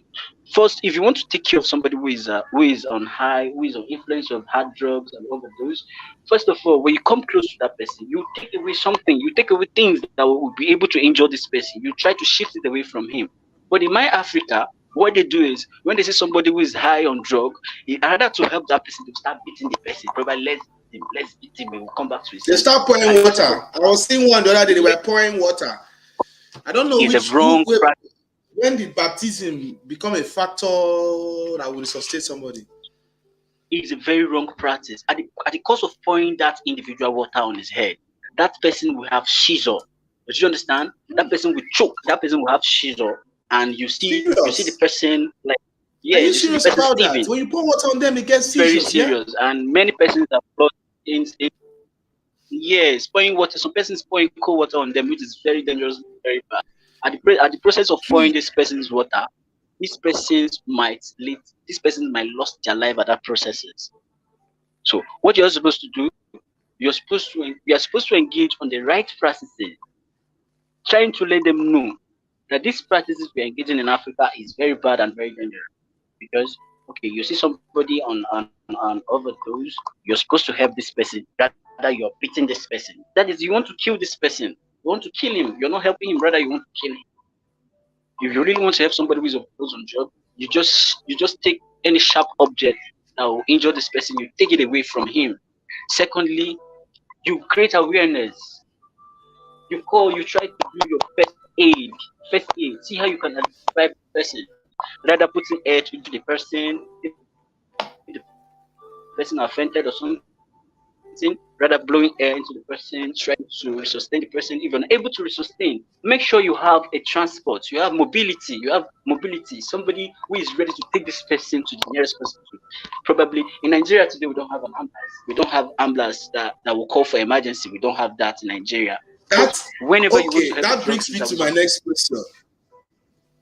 Yes, you said ambulance. That means response. Yeah. You know, last time we were talking about factors affecting the Nigerian man in our first video on live videos. Yeah. All right. For those who have received your airtimes, thank you very much. I've seen Wisdom Udo, GT. Thank you very much. You've received yours. Somebody said, Prince asked, has the drugs in any way helped with right inspiration or anything good? No. I will answer that for Amadi. No, it has not helped anyone any right inspiration, because anything that's going to be a causative factor to end your life or to cut short your life, no way.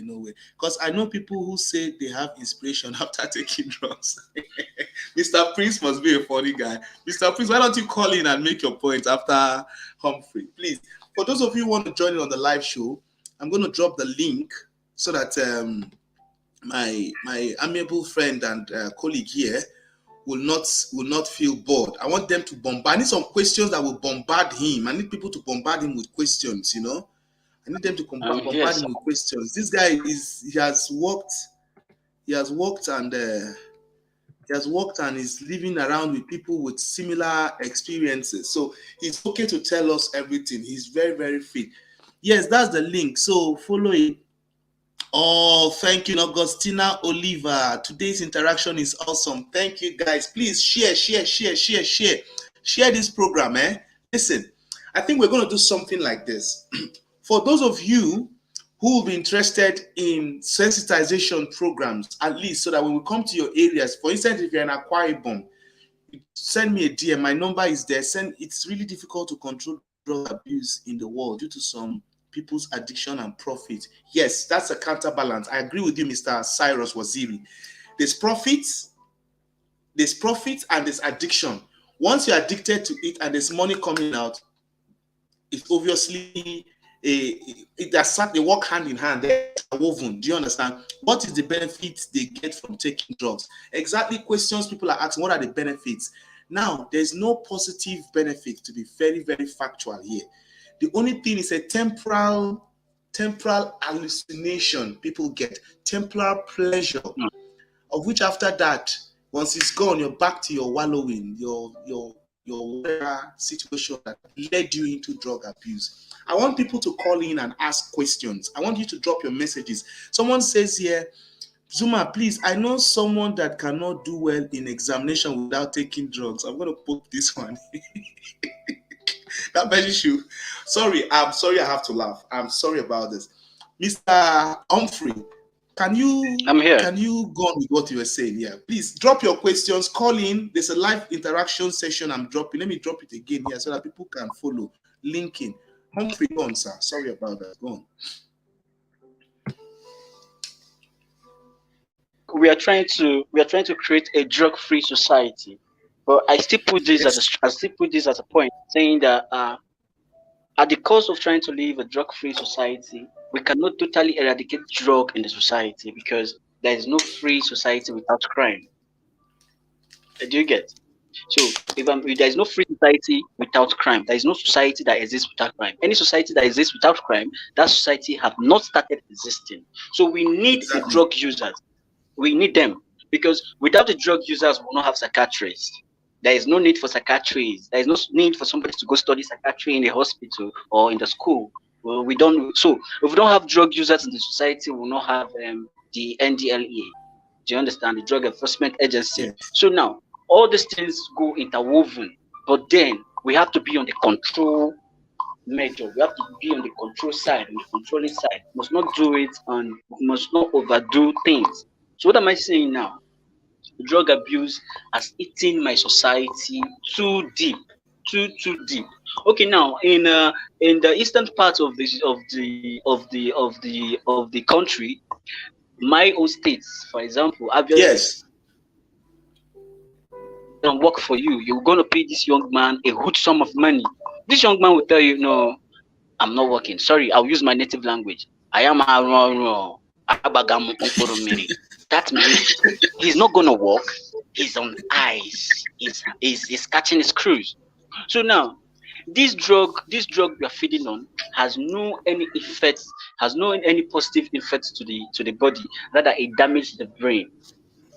It damages the brain. It kills the veins. Do you understand? It's weakening the veins gradually. You know, with time, you see somebody aging from the age of 35 to 40. This person will start shaking. Reasons because at the youthful age, he has overused his vein. The drug has eaten him deeply. Do you get? So there's some control measures that we have to do out of this drug use. Okay. When I was running at the course of my research at Oyo State Ibadan, I get to understand that these young boys, they have handwork. They have handwork and they can walk. They can do things for themselves. Do you understand? When you say handwork, I hope you mean job, vocational jobs, right? When you say handwork. Because in one of the videos you made, there was this guy who said handwork, if he gets a profitable job, he's going to quit all. Yes, one of the videos I made, there's this guy called you see, at that junction, the place I made that video was one of the hook spots, where drug users gather to use drugs. Okay, let me play that video for them You so get that they can okay. understand. And Let me when I play look, that when I video take for them. Let me play that video for them. And your name, your real name, my real name. Yes, sir. Or you can call me Matthew. Okay, Matthew. Okay, please, may I know the kind of drugs you do? Only smoke. Okay, smoking. Okay, only smoking. How do you feel when you smoke, sir? I feel normal. May I know what prompts you into smoking, sir? Peer pressure. Okay. I'm going to start the video all over again. Sorry, guys. I'm going to start it all over. Yeah, good morning, sir. Good morning. Good morning. Please, may I know your name, sir?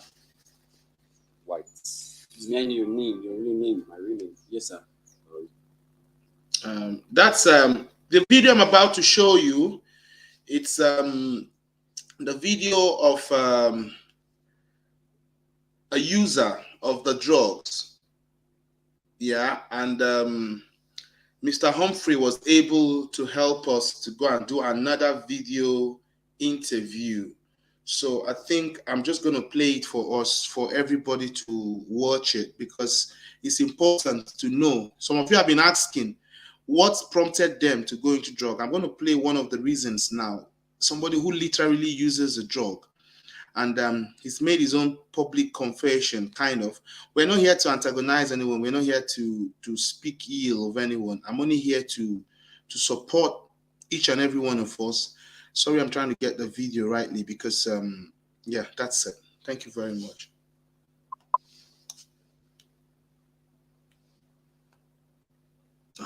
Name. Yes, sir. Okay. Yeah, good morning, sir. Good morning.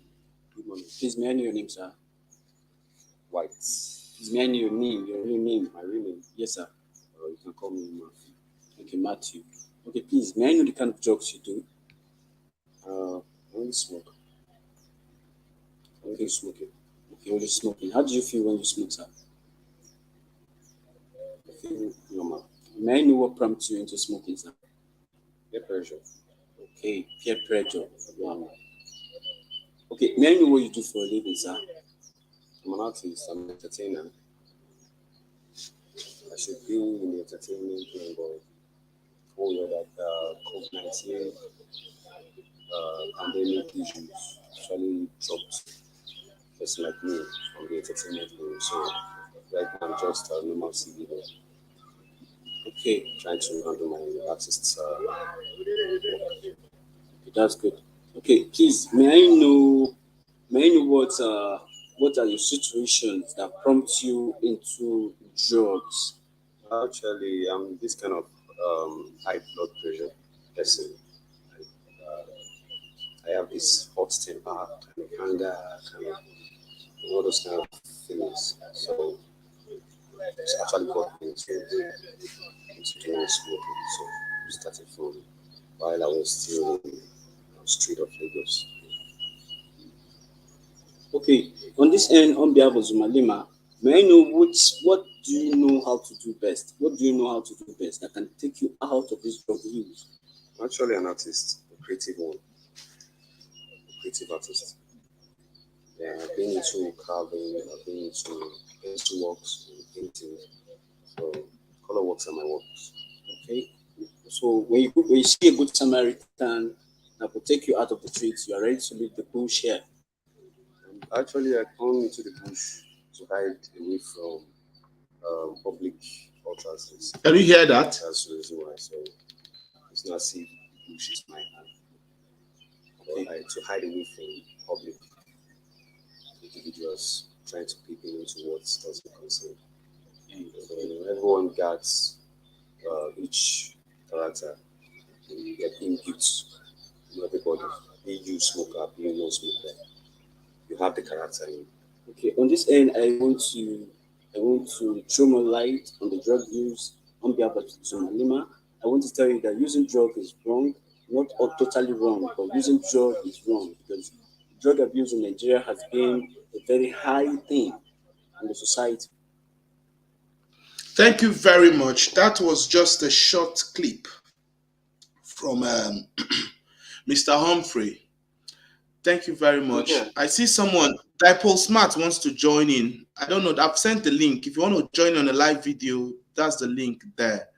Let's know if you want to join on a live video. I'll make it for 4 people if that's fine. I'll make it for 4 people. So I'll make your own video smaller, Mr. Humphrey. Yeah. All right, go ahead, sir. I want Thank to, you, Mr. I want to stress out Greatman. on.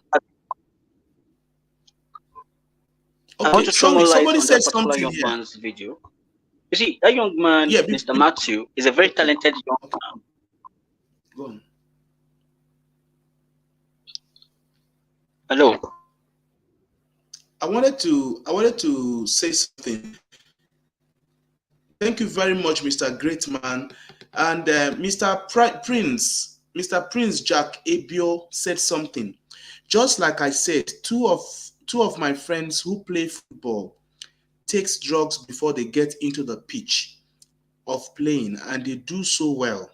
Truth is, I invited them to this live show, and they left because they said without the drugs, it makes them slow on pitch, and they can't function as well. How can they be helped? Biko. Can you answer that question before you speak about Matthew, sir? Mr. Prince Jack. Okay, on this end, Mr. Prince, you see, 2 of your friends who do drugs, those drugs now is not playing pranks on their brain. Do you understand? It's a psychological war affair. It's a psychological war affair. Now, the ability to work on their own psychology give them their own right to come out of drug use. Do you understand?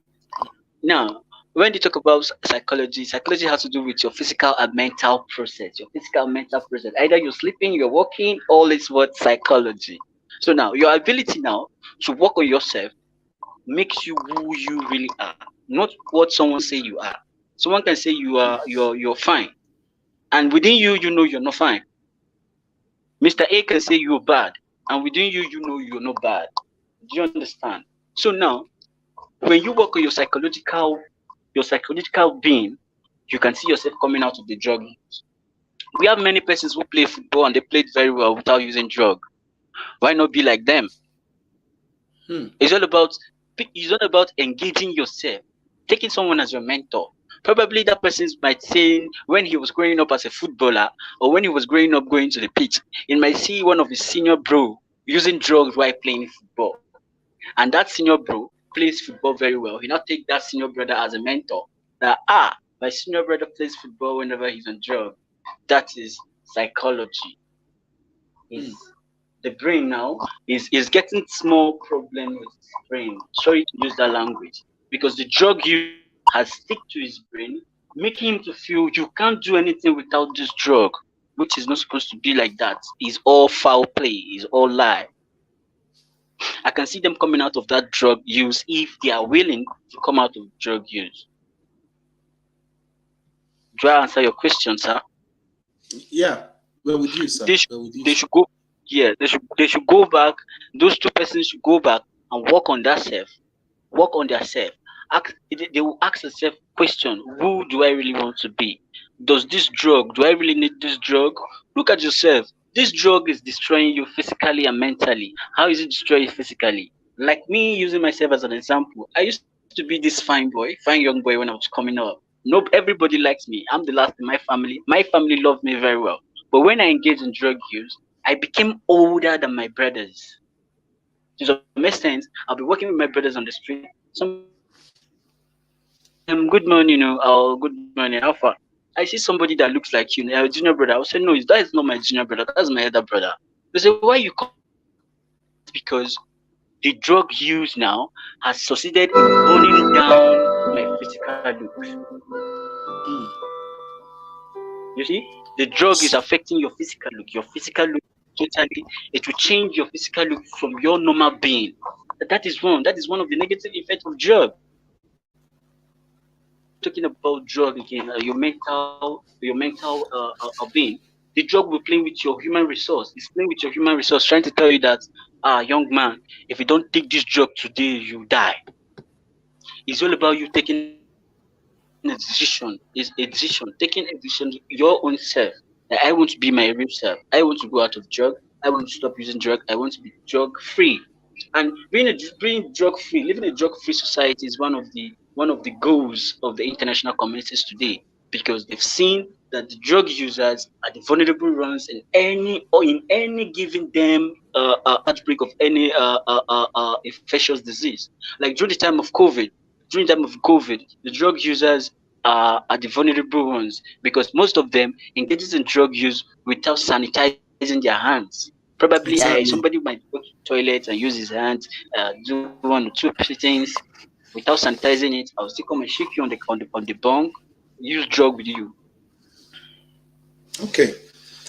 All right. Mr. Humphrey.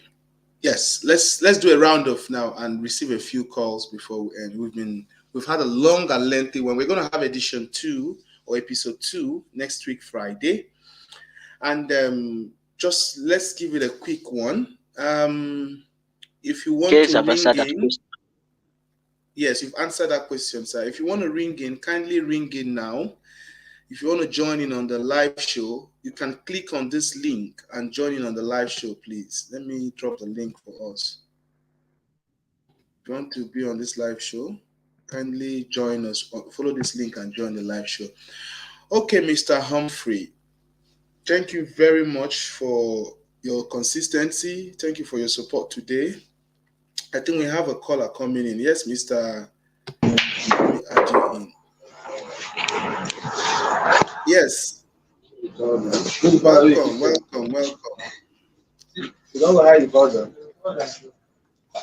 Yeah, can you hear me? Yes, Yes, we can hear you very much, sir. Okay, I think I've gone through most of the comment, and friend Sabio, a very good friend of mine, has dropped a lot of things that I would have actually loved to ask most of the questions. But let me get to where I can have the lights so my face can be shown. All right, I'm searching for where I can see. Are you in Las Vegas? Mr. Humble, are you in Las Vegas, the city of light? Something like that. Okay, I think my face is shown. I believe so. Yes, we can see you. We know you very well. Our All right. very person here, Mr. Prince Humble. Welcome to the show. Thank you, sir. I've been trying to be so quiet, listening to the entire stuff my brother over there has been saying. So I didn't want to make one or two comments that may distract or something. But I actually knew that you actually want me to be live today. Okay. Yes, I want you to come alive. Um, this topic has been what has really affected the environment, the community, schools, homes. It has broken down family, it has broken down relationship. And thank you, brother, for giving us more light on this particular topic. you're I welcome, feel sir. that the environment, I feel that the community has really affected us a lot in some wrong ways. Friends and loved ones. I've seen a lot of people who feel that without taking drugs, they can't sleep. I've seen a lot of people who feel without taking drugs, they can't read, they can't do anything. And it has become a lifestyle in this part of the world, mostly like a Bible. Um, Wow. I think, I think, I really think that if we come out to do a real sanitization, making it audible, visual as well, it will Yes. help with billboards, with flyouts, getting to teach these people and Suggestion getting in a lot of the people, suggestion sector. Thank you very much, Mr. Humble. Continue. yeah, getting to let a lot of people realize that these drugs is not just harmful to the generation of now, but it's going to be so harmful to tomorrow's generation. Because imagine when you take this drug and it gets you to a point of raping a girl, or you know having sex with another woman, and you mistakenly impregnate the girl and she put to birth. When you recover from the positive or from the negative effect of it, you realize that this girl is pregnant and you will run away, leaving the generation tomorrow to become nuisance and bastards. So it's a thing that we should go all out. Like you were saying that you need volunteers. I would definitely be one of the volunteers to help to see if there's a way we can push away drugs. Let's find a way to kick it out because it's becoming so harmful. The worst part of it, women are so much involved in taking drugs more than the men. I know. Very true. And you know, it shocks me when I see women take drugs as at a daily basis. It shocks me when I see them take it as if they're eating food. We went for a job. I went for a movie job, and I noticed that 80% of the girls are telling you they want to take something. They just want to be high. High on what? And they'll come out tomorrow, and now they expect you to get married to them. They expect you to, in what sense I feel maybe they just want to rule. They just want to experience the things men do. And women are the one helping them to do what they want to do. Exactly. So I feel we should listen, come out to do this sanitization so rightly. In fact, I so vote with you that if there's a way we can come out and do it publicly, it will help. And I vote for you. I vote for us to start it. I vote to stand it. If there's a way I can also do my support, I'm seriously in support of it because it's becoming something else. Last week? I heard of the news that two friends were actually in a room and they died because of having sex after taking a lot of drugs. You can imagine that. It's a daily reoccurrence. So, Mr. Humble, it's a daily reoccurrence now. I've been seeing a lot here. I've been seeing quite a lot here. Sometimes like my brother just said, he said sometimes you take a sip of it, a puff of it, and you want to go take a puff of another one. Yes, I'm going to say this out of experience because early then when I was actually into football, I know of friends and I know of people like Prince Ebio had said that there are people who take drugs before they play football. Yes, I know of them. I had good friends who take drugs before they go into the pitch of play. I had good friends who the coach will tell them, have you taken drugs? Have you smoked? He said, coach, give us 20 minutes. And when they come into the pitch of play, every player, depending on the guy, because he's going to deliver. Now, I was part of people who I know, okay, I wanted to see if there's no way someone can come out of this. Yeah, sure, there's always a way. It's a decision. You can take drugs and you can decide not to take it. So if we give them reason for them not to take it, I'm all out to support for that particular reason. I think I've exhausted more of them, so I'll still keep the listening. Yes. Yes, thank you very much, Mr. Prince Humble. To be very candid with you, we are really strategizing. It's already hands on deck. Ibadan is our first point of contact, then Lagos. And we're just waiting for a signal. We're doing the needful. We're trying to plead to the Commissioner of Police in Ibadan, the DG and the rest of DIG and the rest of the police force and the law enforcement agency. We're going to take a permission so that we can go into them rural areas and find out people. There's going to be free HIV tests. There's going to be free motivational speech. I will go as far as giving free meals for that day, because there's and a hungry. They say a hungry man is an angry man. Some people might not want to sit down for 2 hours, 3 hours listening to what you've got to say. So we're going to raise some fundings to enable them put an end. I grew up in an environment where drugs are really, really abused.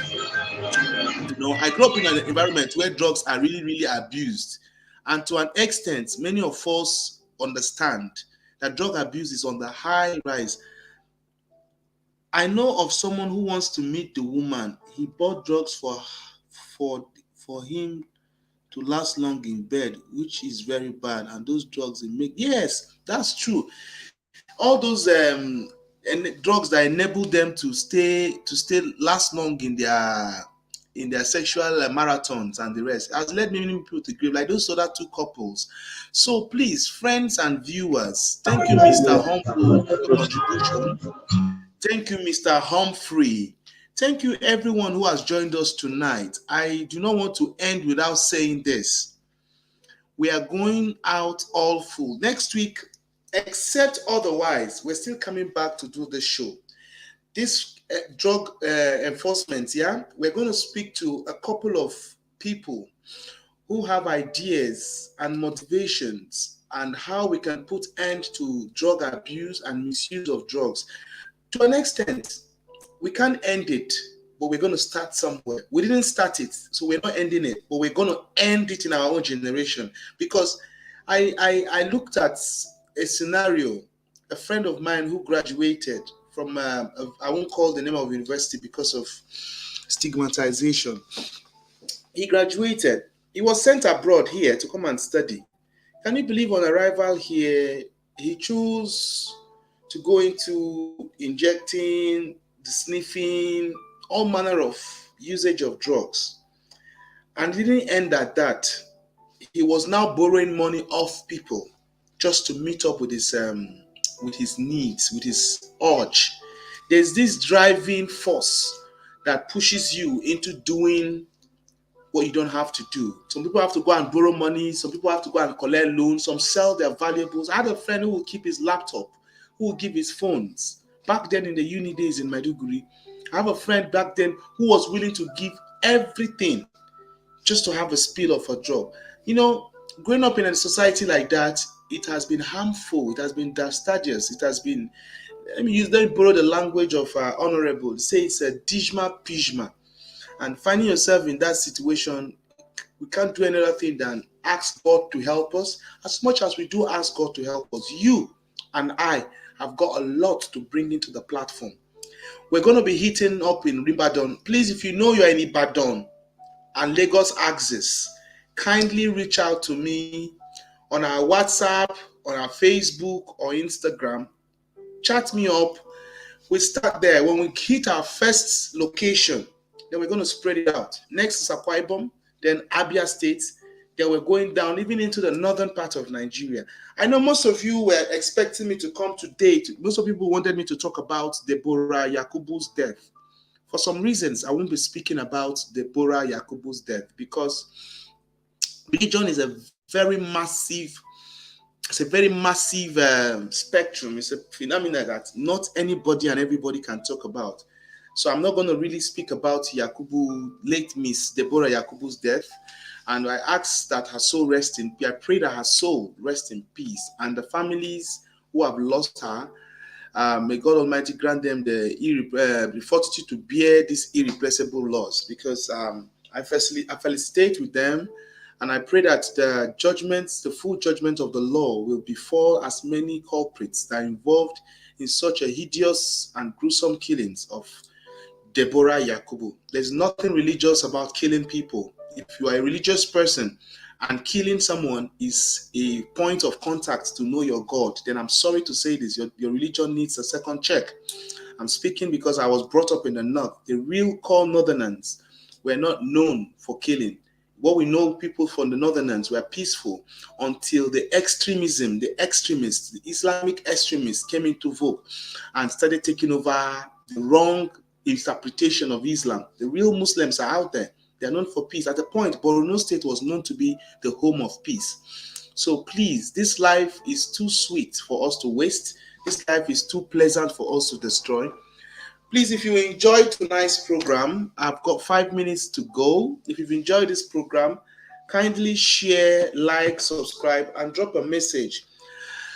Last caller for the night before we end. Humphrey, go ahead, sir. Let's have a last few chats before we go. Please, last caller for the night. Okay. Welcome, Mr. Humphrey. In my conclusion on the negative impact of drug use in our society, Nigeria, in context. So what I'm saying is government policy has to go a long way. I'm saying government policies. The reason why I'm stressing on government policies is you see these drug users, you're not supposed to punish them, but to help them. How can you help them? It's by re-educating our correlation centers. Go back to our correlation centers to see where we have gotten it wrong and get it right. Because I could remember those days where I was serving in Castina. When I was serving in Castina, a good friend of mine,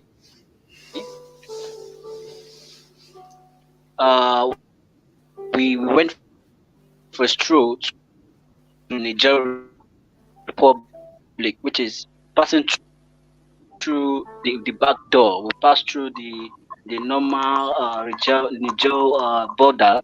We go to a place called Kongilom in Niger, where we get to understand that if you are caught with a wrap of weed, be other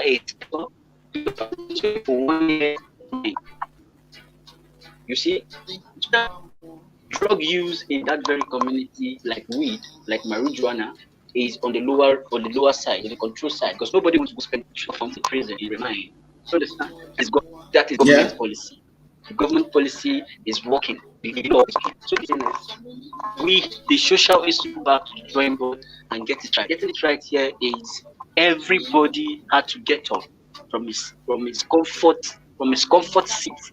So drug use generally, and it lead a collective actions from me and you to father, as husband. You play a role as a responsible father to your children, as a responsible husband to your wife.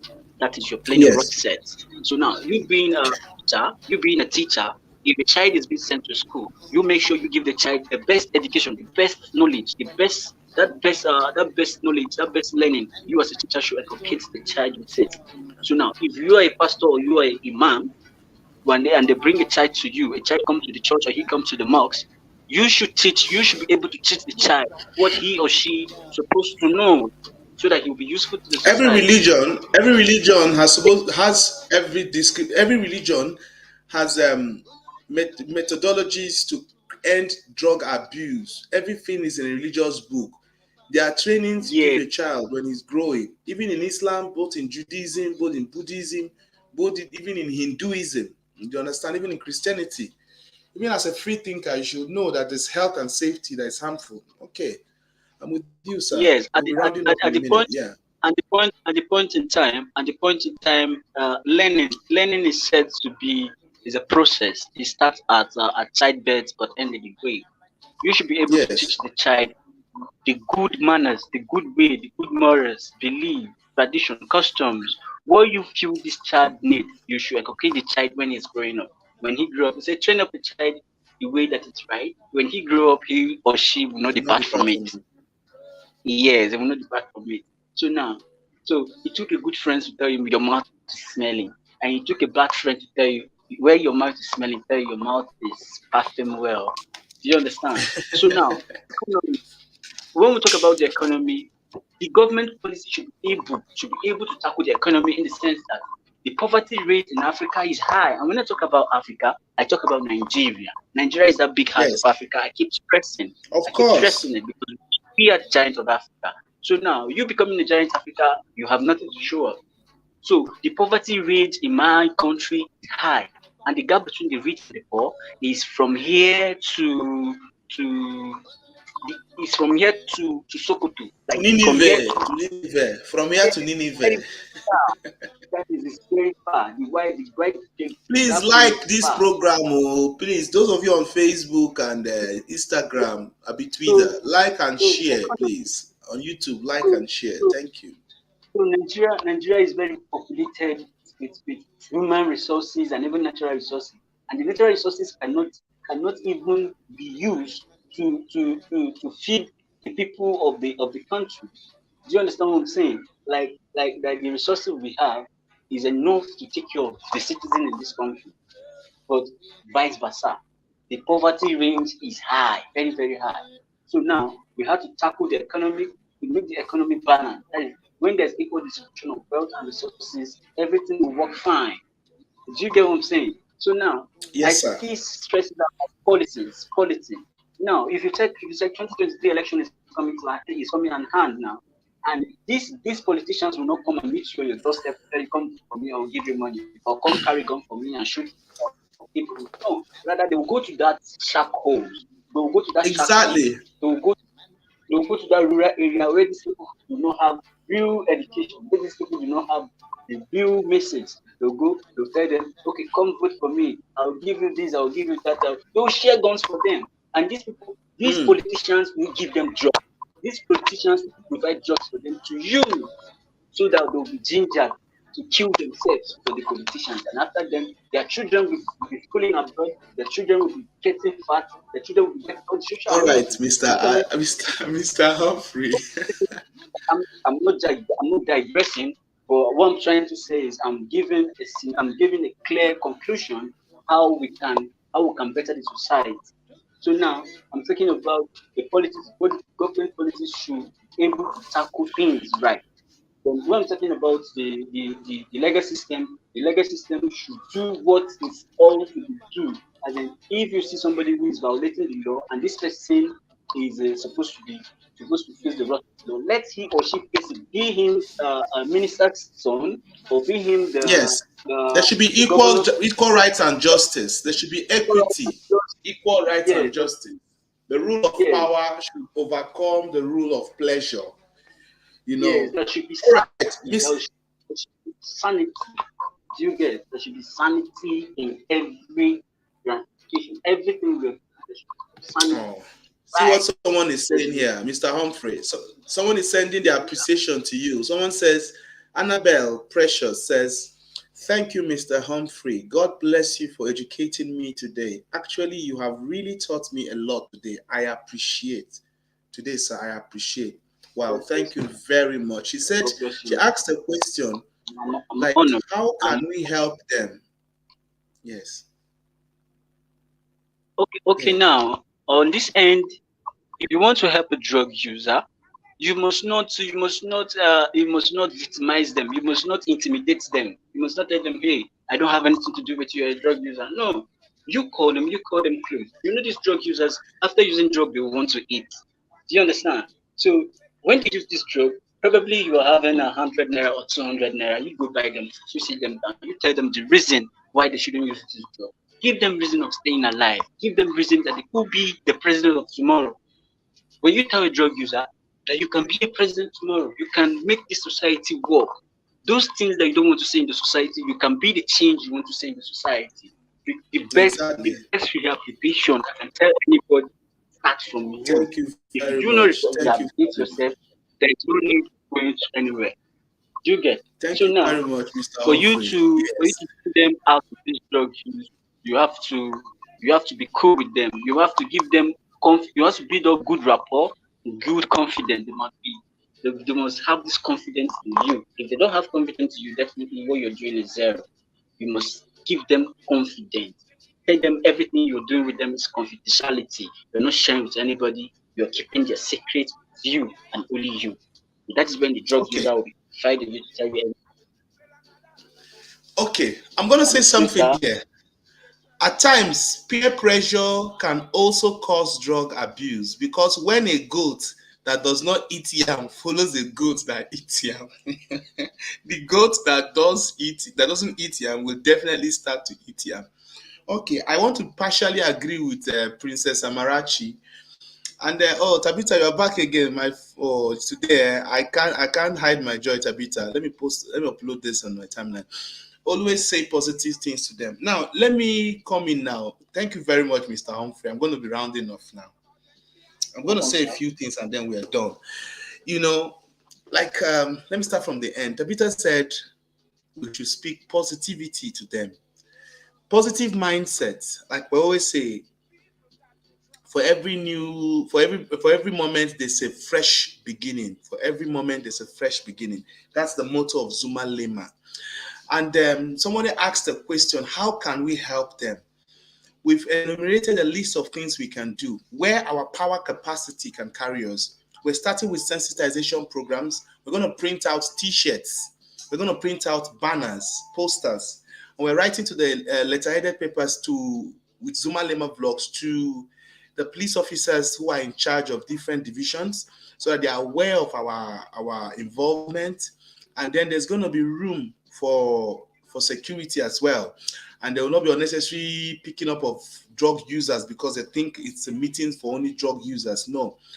Both ex and present drug users, people who have always used drugs, you have to encourage them. She said it helps with their self-worth and confidence. That's what I'm saying. Give them reasons that there's hope.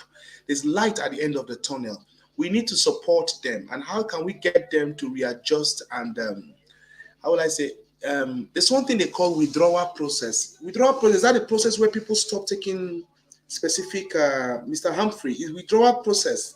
That time when people stop taking. Withdrawal syndrome, that is when someone is trying to withdraw from drug. He's not going to stop the drug at once, because when he stops the drug at once, he's going to have health issues. You get? So that individual will be on control. If he's taking, that's why I said the best rehab started from you. If you consume 5 sticks, like for example, you take like 2 grams of crack, or you take 5 grams of crack a day, like you take 5 grams of crack a day, then you say, okay, I want to leave crack, then I start taking 2 grams a day. Then from 2 grams, you take 1 gram a day. From 1 gram, you take half gram a day. That is now, you're trying to withdraw from the use of drugs. Gradually, you see, you become and become totally free from drugs. Because you stopping drugs totally is not that easy, but easy. Rather, you withdraw from it. You withdraw gradually on the control side. Gradually, you see you become drug free. I want to ask you: Can you share with us what withdrawal symptoms you had when you were in that phase? Share with us your experience. At first, my experience because already I was into research of drug use, but I was trying to see how I can help my society, like the youth in society, how I can help them life by creating awareness, telling them how this drug works. But I don't have a clear picture on it. So I was using drugs. When I get addicted to this drug, I started what is called withdrawal syndrome. Like if I'm consuming 5 grams of Colorado a day, like back in the days, I take much of that synthetic cannabis. So if I take those drugs those days, I started. If I take let's say I'm used to like 5 wraps a day, I use it to 3 wraps a day. Then from that 3 wraps, the next day probably I take 2. The next day probably I use 1. Then I get the feeling and I drop it. So now you start withdrawing it gradually. You see you don't no longer need them again. Do you get what I'm saying? That what I'm saying is you reduce the intake.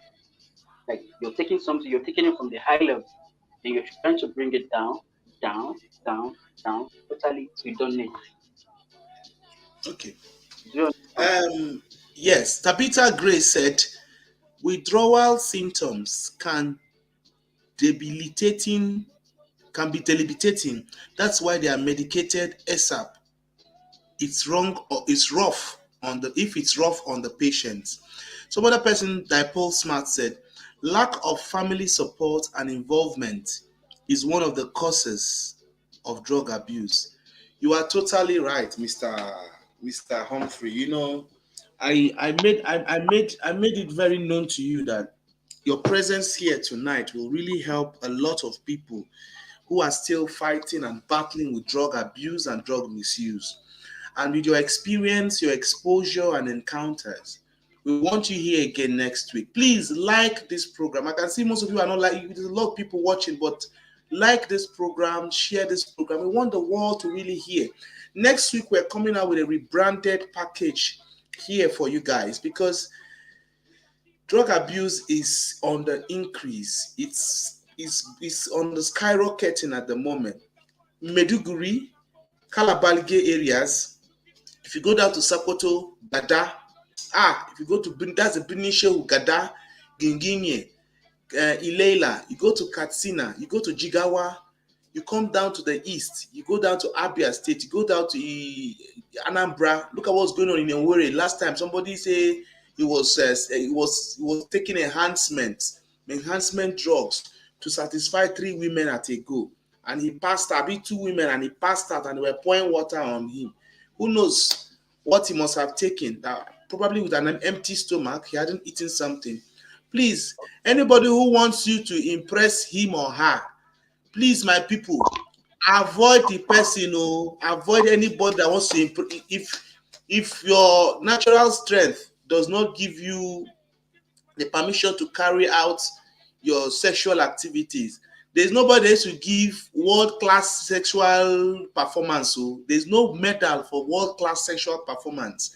In these processes, unprotected sex help in transmitting sexually transmitted diseases like HIV and AIDS, STIs like staphylococcus, like gonorrhea, like syphilis, hepatitis, and the rest of it.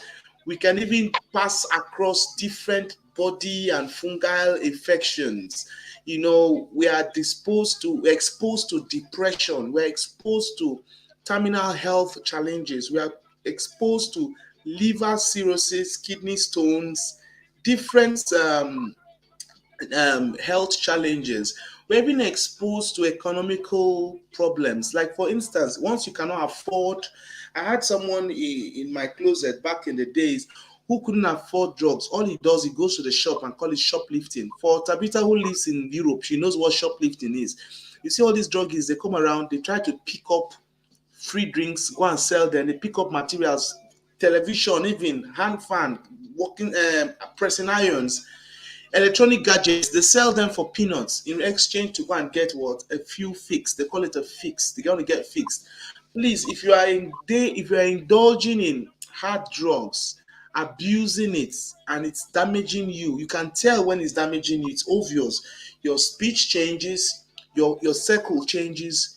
You even sometimes you don't even want to look clean. You hardly see a drug abuser look proper. Some of them are still very, very smartly dressed and sweet when they come out, but I'm talking about those ones that have caused causative damages, that have caused so much detrimental, harsh damages to them. Drug abuse must stop. Drug abuse must end. And if you're happy with this program, they still to get their drugs. Exactly. That's the point I was trying to make. People think, I can't get it, I must go for it. And how are you going for it? The wrong way. When it comes to economy, you are down. When it comes to social cultural activities, you are down. Your environment looks at you. Please, let's support as many. There's this guy that does Buhari Bunubi and that Mr. Spells. You see, the way people supported him at first when he came out last few years, all of a sudden they used him and trend, then they pushed him one side onto. I recently heard that this pastor of OPM or so,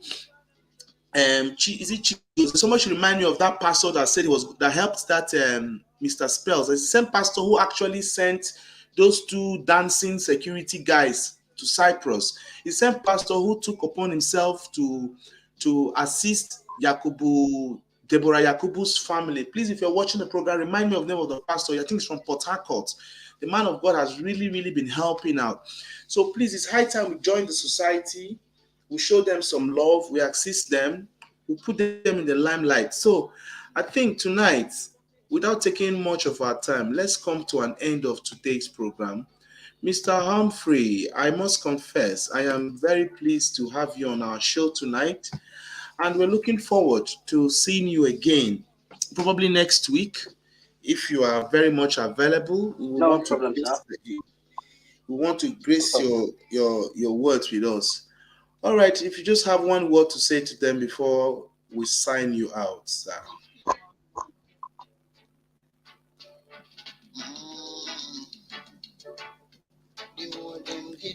All right. Okay. So, just a word, sir. Yeah. Yeah, I just want to say a big thank you for those persons who are following this program. You persons are really encouraging, and those persons who really honored me with their words. I say a bigger thank you to you. I love you all, and we are looking forward for government to look into this very discourse They and will. try They to will. We see have the to way they start. Yeah. Talking about hard drugs. You know they still want more. organizations and like minds also join on this pursuit to keep a free drug society. So at this point in Yes, a time, I free say drug good night. society. Please like this program, share this program.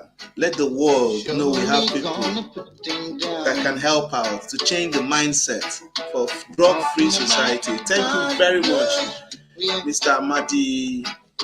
Gonna see you some other time again. Yes, so thank you. Hard drugs.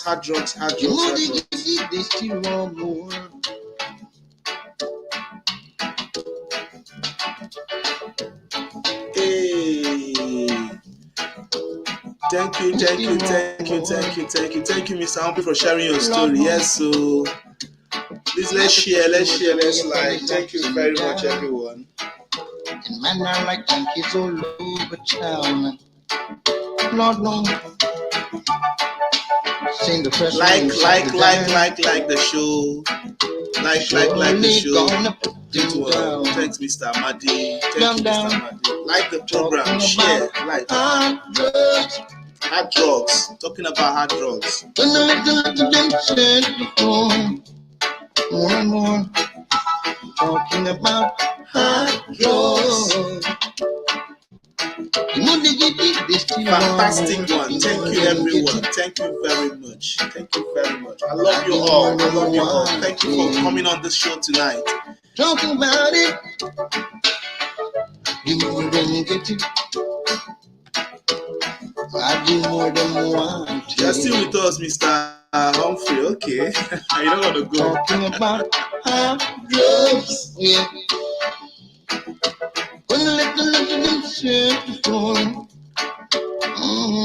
Everybody need to celebrate the good things that are coming to Nigeria. We still have real Nigerians who are out there to speak. It's not every time we'll be attacking our government. It's not every time we'll be attacking the leadership of our government. You are a leader, potential one. We join hands together and change the mindset. Thank you, Mr. Amadi. See, everyone is sending their love. Oh, I'm so happy for you, Mr. Amadi. Please, let's support Mr. Amadi. Let's show some love.